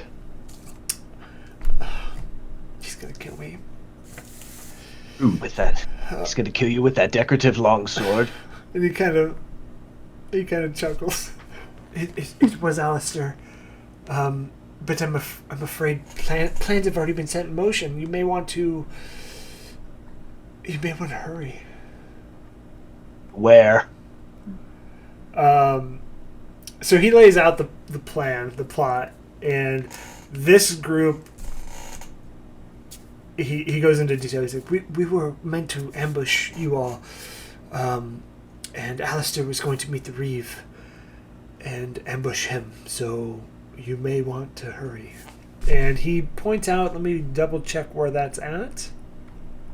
While you're double checking that, I'm going to ask him, be like, in order to ambush us, you had to have known we were coming here. How did you know? It's only logical. Why wouldn't we be here? Why wouldn't you come here to search where she was found, or where she died? Speaking of she, are you the ones that did that? It wasn't us. It was Alistair. Why?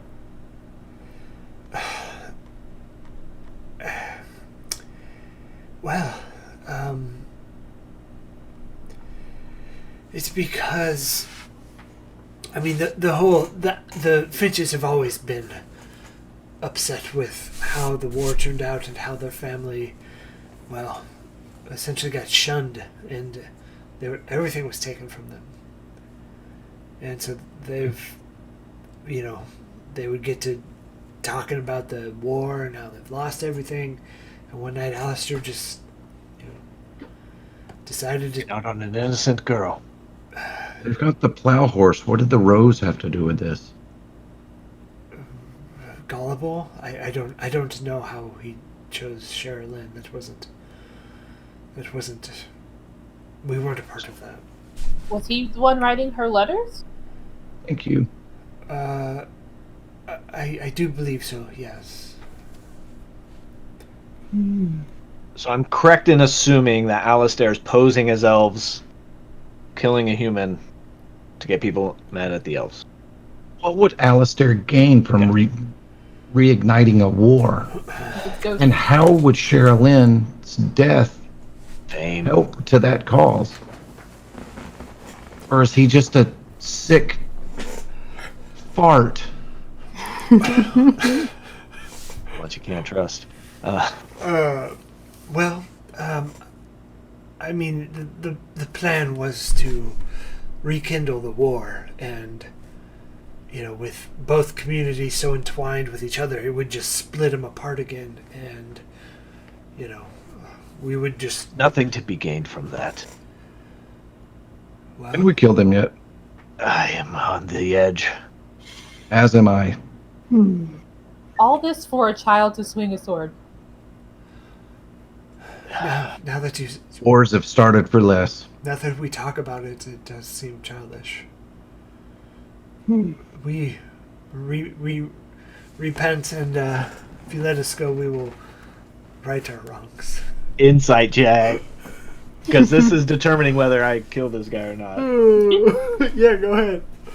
If you don't kill him, I say we just leave him here. Yeah, can we tie them to some trees and just let them stay for the night? Put them on the railroad remember- tracks. Do that at least. Maybe You remember Sherilyn's those- ghost will pop up. You remember those animals the Reeves told us about? Oh, the vicious animals? Yes. Yeah, Right. the vicious animals that were murdered senselessly. Yeah. I rolled a Oh, five. those. On the Roll the inside. 5. Yeah, you can't really tell if he's telling the truth or not. They seem sorry. I can't. Um, I'm like, convert to worshipping Bokob now, or you die. Well, and they try to appeal to your better side. He's like, just take us to the Reeve and we'll let the law handle this. Well, Well, that's where we're heading anyways because of the other ambush. the ambush isn't in town. Oh, I thought it was at the Reeves place. No, it was for the Reeve. So I did find it. Sorry, That's right. He was going somewhere else. Okay. So the Um, Reeve was, and this is what Jacobs told you. You don't know his name, so this is what the Right. person in front tells you. Jacob, got it. Yeah, that the Reeve was actually heading to go speak with the elves and just, calm anything that may be happening on their side as well, and be full disclosure with them.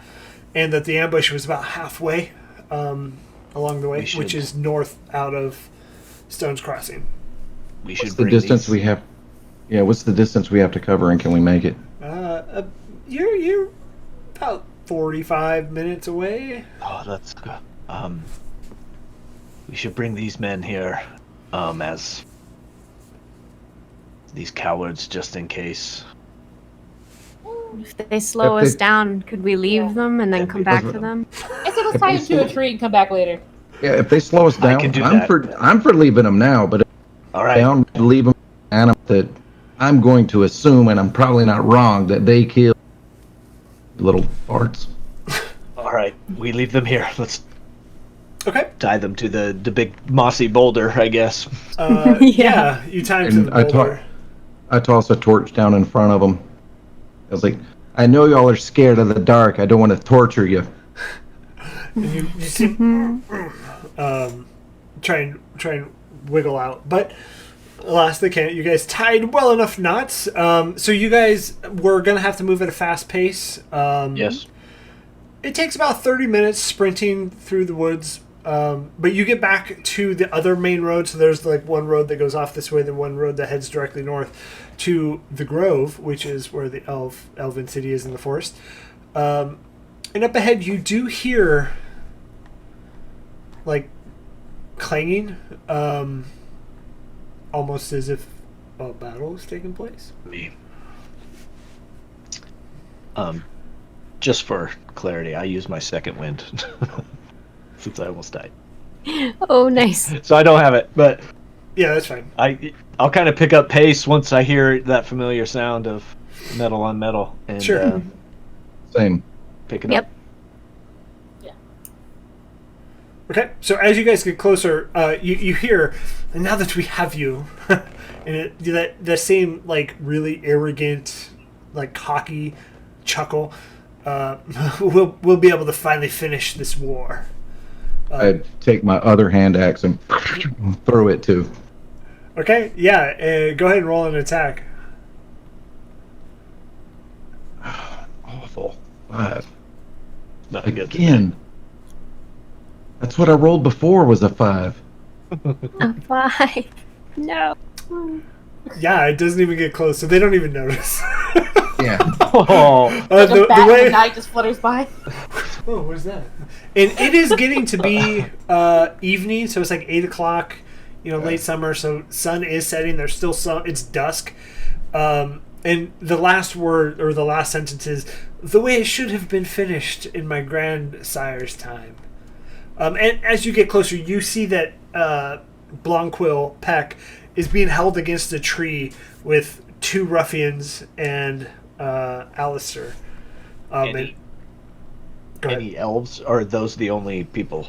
Well, you see them in the same hooded cloaks, and you see that Alistair has kind of like a bandana over the top of his head and his face, so much like the ninja Not like a that ninja. is not a ninja, just and he has that sword kind of posted up to Peck on the tree. And is he speaking common or elvish? Common. Okay.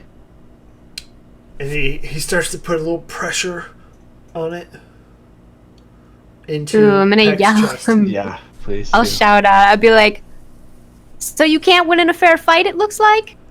Whore! Ah. You need someone to hold your enemies still? And he goes, I need nobody. And he pulls the sword away from Peck and faces you, Obix. I'm going to say you guys are about 30 feet apart at this point. And we're going to go ahead and roll initiative. Oh man. All right, that's better. I was. Yay. And so there are... Not a So bad- you see Blonquill, and then you see the other 2 holding him. So that will be Bandit 1, Bandit 2, and Alistair. 14 Okay. for me. What did everybody else get? 14. 14. Okay. Ooh. Got a 13. What's your dex, Ingleheart? Okay, Obix. Your dex. Dex modifiers +1. And Azaria, what'd you Same. roll? 3. Oh no. Oh. I mean, we technically attack at the same time anyway. It doesn't matter to me. You can go first. Oof. Okay, so it looks like Alistair's up first. Peck alone. 1, B2. Azaria. Okay, so Alistair's up first. He's going to close the distance between him and you, Obix, and he's going to take that longsword and melee. Are we within 5 feet? Everybody's like- within each other, yeah. Okay, then I'll go disadvantage. Use my reaction. Okay, so that was a 16. Ooh, so 16. Misses. I have a shield. So yeah, he comes down right onto your shield. But that's his turn, and it's going to be Ingleheart, your turn. To start off, I want to point a finger at him and cast True Strike. Ooh. That sounds fun. And then, yes, it's very much fun. It grants me insight, and basically I get advantage on my attack roll, Okay. which I'm going to follow up with the longsword. Is First True is- Strike a bonus action? It's a cantrip. Is it a bonus action cantrip, though? No, it's an action. Dammit. Oh, Yeah, I dang. think it is. That's why I never take it, because it's Yeah, that is bad. Okay, but you do have advantage if you still want to roll that route. Okay. Yeah, it's a 13. Okay, so are you rolling the route of True Strike, or are you rolling the route of an attack? Well, I'd already rolled before for the True Strike, and that was... What did I roll the first time? Does anybody remember? I think it was a 5, probably. Yeah, so the True Strike... Well, that would have been a save, right? For the True Strike? Let me look that up real quick. You extend your hand and point a finger at a target in range. Your magic grants you brief insight into the target's defenses. On your next turn, you gain advantage. So I'm going to say that in itself, that spell, is going to be your action. The whole action, yeah. So you have a bonus action, and since you didn't attack, I'm not going to let you do the bonus action. Just second attack, you would need, to have done the attack the first time. Yep. So you have a bonus action if you have like another cantrip you could do, or you have your movement that you can run up. Well, I guess Alistair's right on you as well, so you could stay in melee range there. Well, it's concentration, so I've got to hold the concentration in order to get an advantage on. Okay, so that's pretty much going to be your turn. We'll go to Rogar. Your turn. Engelhart, you have him. I will run towards Peck, Okay. and I will get as close to the one closest to me, and I will take a longsword shot and try to release Peck, Okay. if I can make it that far. I mean, they kind of let him go, and you see Peck, as you get past Alistair, you see him kind of just slump, almost as if he's been beaten for a Okay. little bit. Yeah, I'll kind of use my shield to kind of push him behind me, and then take a swipe at the same time Okay. at the closest dude. It would be Bandit 1. Fart. That's an 8. Does not hit. And then I'll put my shield right back up. Okay. I have 2-weapon fighting, so can I take... Well, I don't have 2 weapons, so never mind. Yeah, now if you're holding the Done. shield. Yep, that's fair. Took 2-weapon fighting to hold the shield. Well, I didn't, but as a fighter, you can do it. Yeah. But no, I'm done. Okay. Obix, it is your turn, and you are directly in melee with Alistair. All right. Well, thank you for blocking that last hit on me, Rogar, and I'm gonna attack back. One-handed sword here. So that's a 13. 13 does not hit. Ooh. Yeah, so he kind of melees it with his sword, very Jedi style. Okay, Bandit 1 is in melee with you, Rogar. A 10 to hit. Nope. Bandit 2, ooh, 23. Yeah, that kind of hits. Okay, they don't have, that's a 1d6. 4. Better? Okay, and then Not great. Azaria, it's your turn. How close is Alistair to Obix? They're 5 feet from each other, so they're in melee with each other. You're another 10 feet, 10 feet away from Alistair. To the bandits, you're about 35 feet.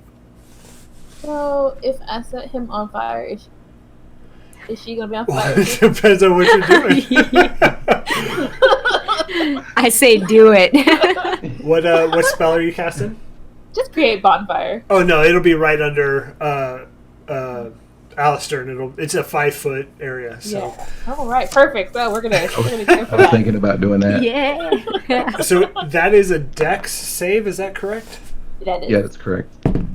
Ooh, 7. I'm assuming that doesn't work. Does not. Okay, and how much damage is that? Let's see. That is 1d8. Let me roll that for you. 8. Whoa! Yes. And if he stays on that through the end of his next turn, he takes another 1d8, right? Yes. Okay, perfect. So remind me at the end of his turn. All right, anything else for you, Azaria? Nope, she's gonna stay right where she is. Okay, Alistair is going to step off of... Good thing it's his turn because I would have forgotten this. He's going to step off of the bonfire and stay within melee of you, Obix, and take another swing at you. That's a nat 20. I can't help you on that one. Sorry. This one might hurt. It's okay. It's gonna hurt. What is his damage? Ooh. Like a One, D2. 1d8. It's a danger. It's a coin. It's like a D2. It's a 1. See? It's a It's 1. a D2. And a 7. Oh, So you take All 10 right. points of damage. I'm at 1. You're very lucky. Oh, right. Can I give her my second wind? Well, it is your turn, Engelhart. All right. Nah, just get him. Just get him. Yeah, I'm a hopefully kill the person close to me, rolling with advantage. Longsword. Oh my God, that's awful. Oh man, that's gonna be 12. Oh God. 12. That's with advantage? Yeah. That does Oh, not hit. that is- Sorry. Dang. I rolled a 6 and a 7. That Oh, does not no. hit. Yeah. Okay. Engelhart, anything else? I'm just gonna look over at Obix and be like, I'm so sorry, I suck. I'm just terrible at this. Oh, it's okay. Right. Okay. Rogar, you are in now melee with Bandit 1 and Bandit 2. Okay. As a free action, can I take my crossbow and throw it down at Peck? Yep. Okay. Use it. Help. And I will then take a swipe at the guy, Bandit 1. Okay. That's going to be a 19 to hit. Oh, that hits. And then that's going to be 8 points of slashing. Oof. Bandit And 1? then Yeah. get sword right over my shield again. Okay. Hopefully not get slapped. It is actually Peck's turn. He rolled a 14 as well. So he's going to take the bolt you got knocked for him. 16. What is a heavy crossbow damage? Does anybody know off the top of their head? It's a light crossbow, 1d8. 1d8. Okay. Ooh, for... His dex, whatever. Yeah, so he's got 2. So 5 damage to the one that you just hit, which downs that one. And he takes it right in the chest. All right, Obix, 13, your turn on the initiative. All right. I'm gonna attack back. We're locked in combat here, so let's see it. Ooh, Oh, that's a nat 2, so nope. that does not My hit. I'm hopes up sorry. That's okay. At least I'm keeping him distracted. All right, Bandit 1 is donezo. Bandit 2 is going to swing at you for 8. Does not hit. Azaria, it's your turn. She's gonna be bold and brave and run a little closer to Alistair To the fray. and cast Earth Tremor. Ooh. Yeah.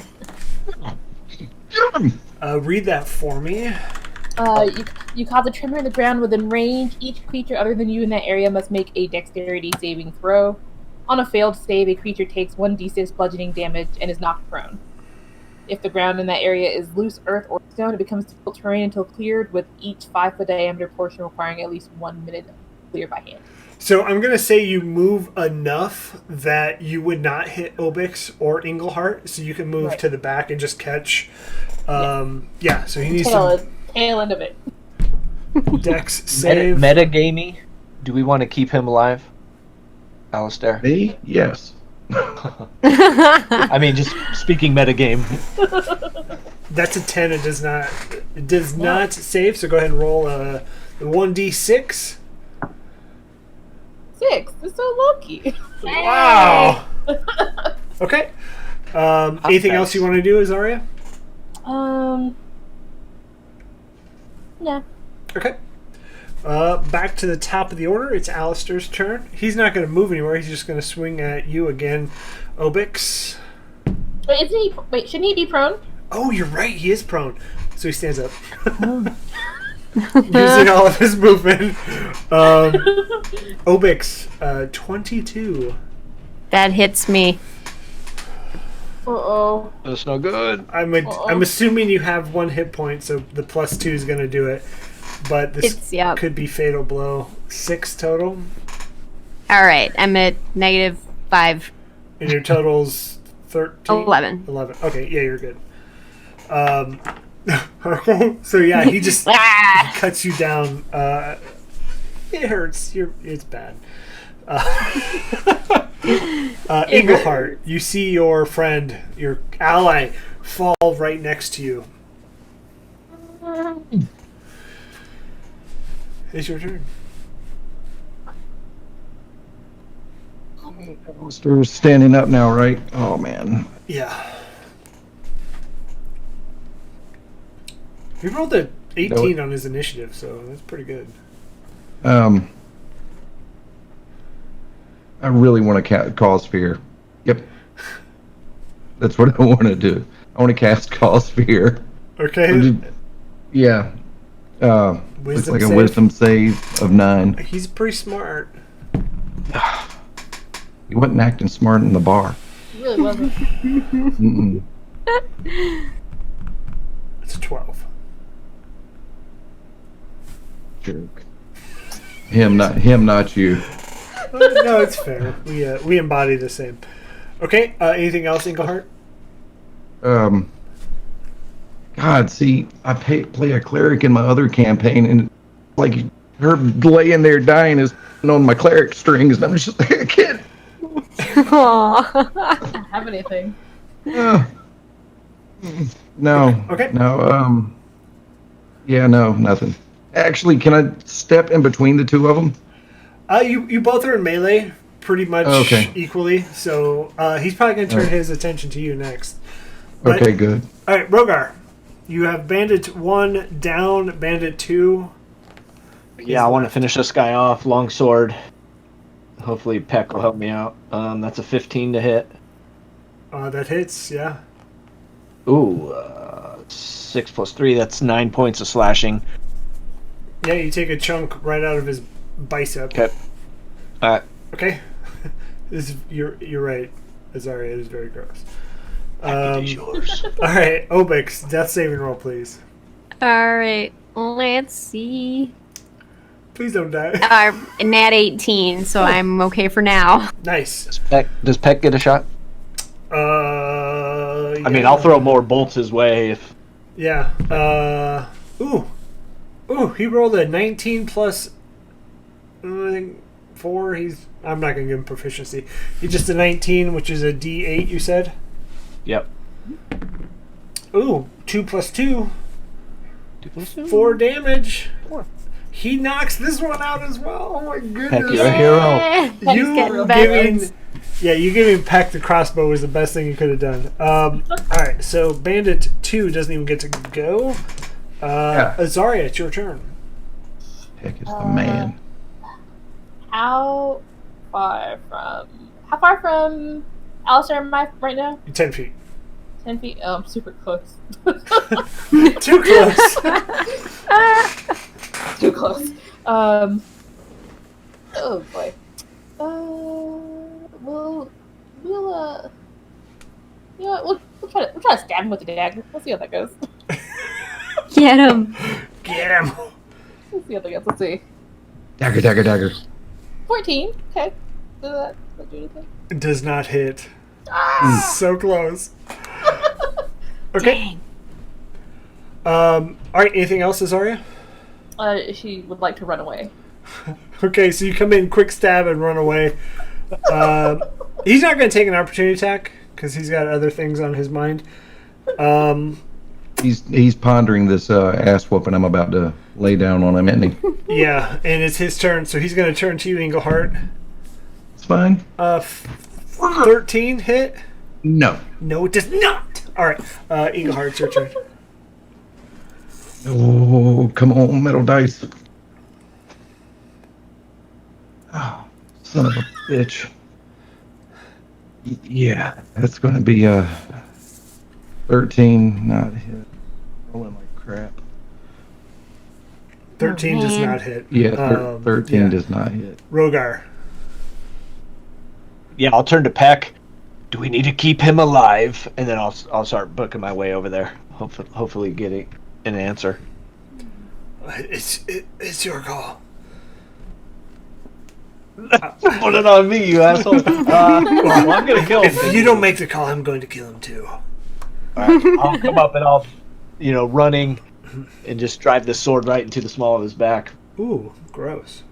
That's a 2, so not gonna hit. Never mind. Yeah, I you, tripped Oh, along the way. no. you try to do that, and you like put it right between his arm, and so you're like you run into him. Whoa, hey. Yeah. All right, Obix, death saving roll, please.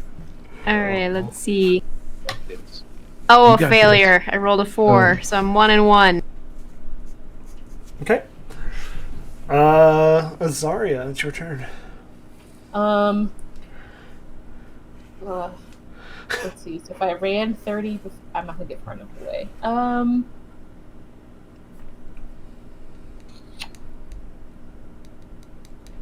Do cantrips count towards spell slot? Nope, you can cast cantrips all you want. All day. All Oh, day long. Okay. We're gonna do the create bonfire again. Ooh, nice. Yeah. Okay. And as soon as Dex she's done that, save. I'm throwing all my D&D stuff into it. I'm assuming a 4 does not save. It does not. Look at that D8 damage for you. Are you gonna roll an 8 again? Yes, Roll I did. You're kidding! Yeah! This is the luckiest D8 ever. So, he's hurting very bad, and it's his turn. You need to put that thing in one of those in case of emergency break glass boxes. He's gonna try and run. So he's in the. Well, I guess the tremor goes away with the create bonfire, but Rogar and Engelhart, you may roll for opportunity attack. Damn right. Damn right, I'm going to. Nope. Ooh. 9. 23. That Yes, hits. Roll your damage. Yeah, I am. Let's see here. 10. 10. Yep, D8 plus 3. Yes. How do you want to do this? Yay! Cut him down.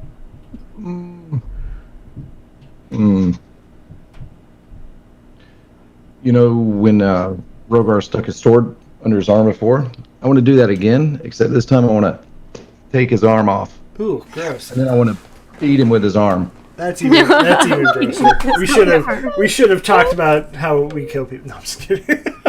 Yeah. So Did you as see what he did to Obix? I did, unfortunately, Obix is still lying there. Does anybody have anything to get Obix up? This is Operation Reciprocity. Yeah. So you hit him with his own arm, and he is no longer up. He is officially dead. But we also have a party member dead. Does anybody have anything to bring Obix up? Obix, I'm not even good at medicine. Obix, please give me. I'm a plus 3 on medicine. Plus What? 3 on medicine too. Yeah, while all this is happening, Obix, one more death saving roll, and then All right. Engelhart, if you would like, you can try to give a medicine check to sustain. I failed again. Oh my god, I'm awful. Can Azaria help out that medicine Yeah. check and make I it? will- Yeah, absolutely. Yeah. So now with this, if you both have a high modifier, and Khan is rolling terribly, you can choose to roll your own dice, or you can give one or the other the advantage. Since Khan already rolled once, you can either roll your own or give him advantage. I'll give you advantage. Wait. Is it really bad? Is it really bad? I've been rolling like crap. Never mind. Oh no. Zarya has the hot dice. I would just Sorry, you roll I'll do it. My whole backstory is a failed gambler. Do we really want to risk this on me? I was going to try, but then I remembered. It's a 19. Ooh!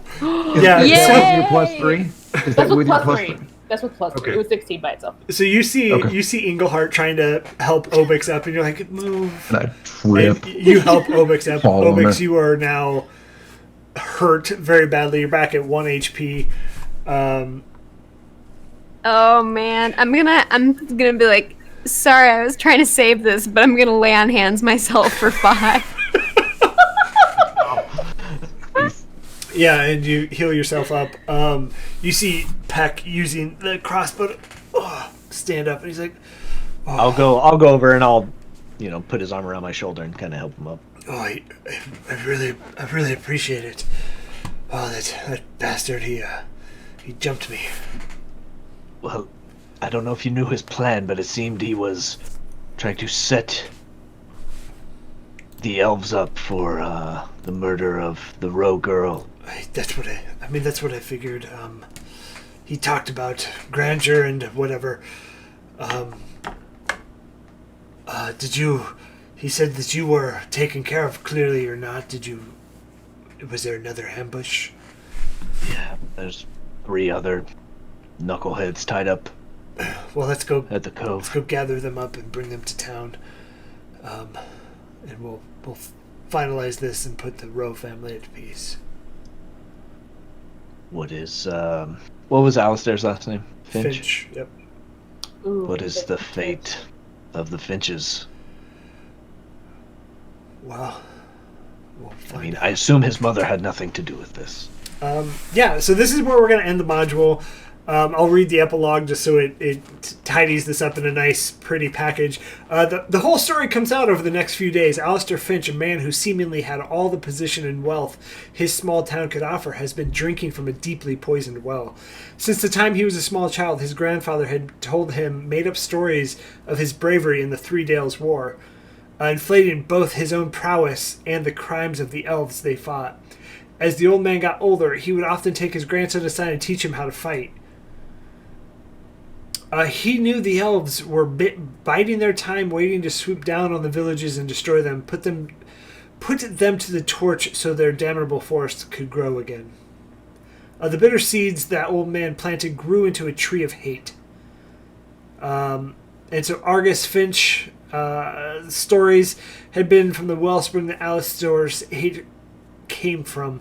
It was also the source of his undoing. The old man invented so many details, from battle cries the elves had never called to lies about the gruesome way elves would kill their foes, that the false flags the sons carried out there suspiciously flawed.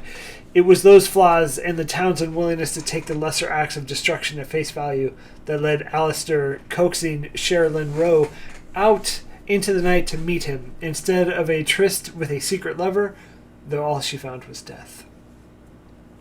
Death at the hands of a boy who was thirsty for, next page, glory days that had only existed in the stories of his crazy old grandfather.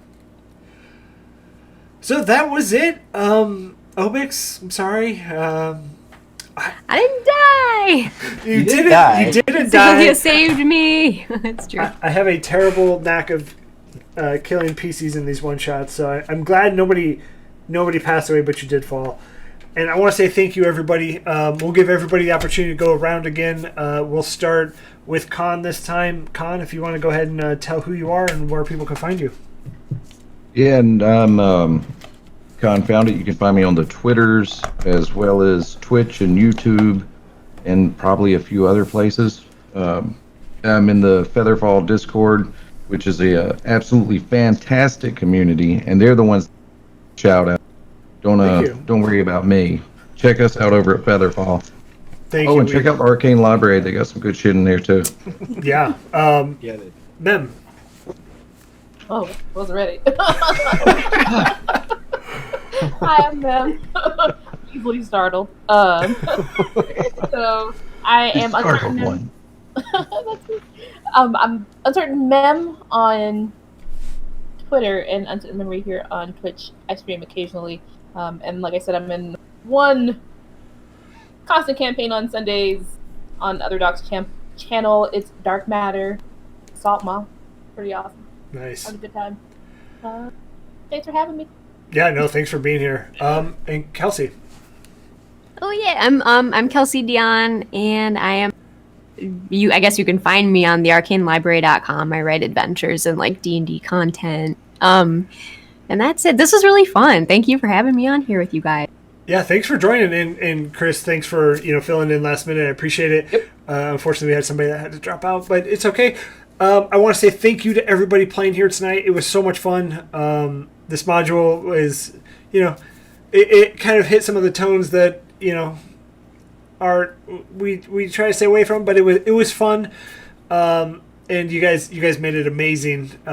So well done, good role play, and I hope to catch you all in another one shot coming up. And I want to say to everybody watching, thank you so much for watching, spending your Monday night here. If you're on Twitch or YouTube, we appreciate you there as well, even though it may not be Monday night. And if you want to join us in one of these one shots, join our Discord. Like Khan said, we have one shots that try to hit every other week. And then we are doing a lot of pickup games just for fun, not streamed. If you're interested in doing that, maybe learning a new system. I know Chris was doing Kids on Bikes. I'm doing Force and Destiny. I think there was some Lancer out there. There was, Monster Hearts, all of this other stuff going on. So if you're interested in learning a new system, come hang out. We'll try and learn it, and we'll all play together. So, all right. There's that Stargate based on 5e also. Stargate based on 5e. That sounds awesome. Wow. Stargate, as long as it has James Spader in it. If James Spader's in it. Kidding. Right? All right. Thank you, everybody. We're going to go ahead and end the stream here. I appreciate it so much, and we will talk Wednesday for Force and Destiny. That's it. Next one. Woo! All right. See you guys. Thank you. See ya. Bye.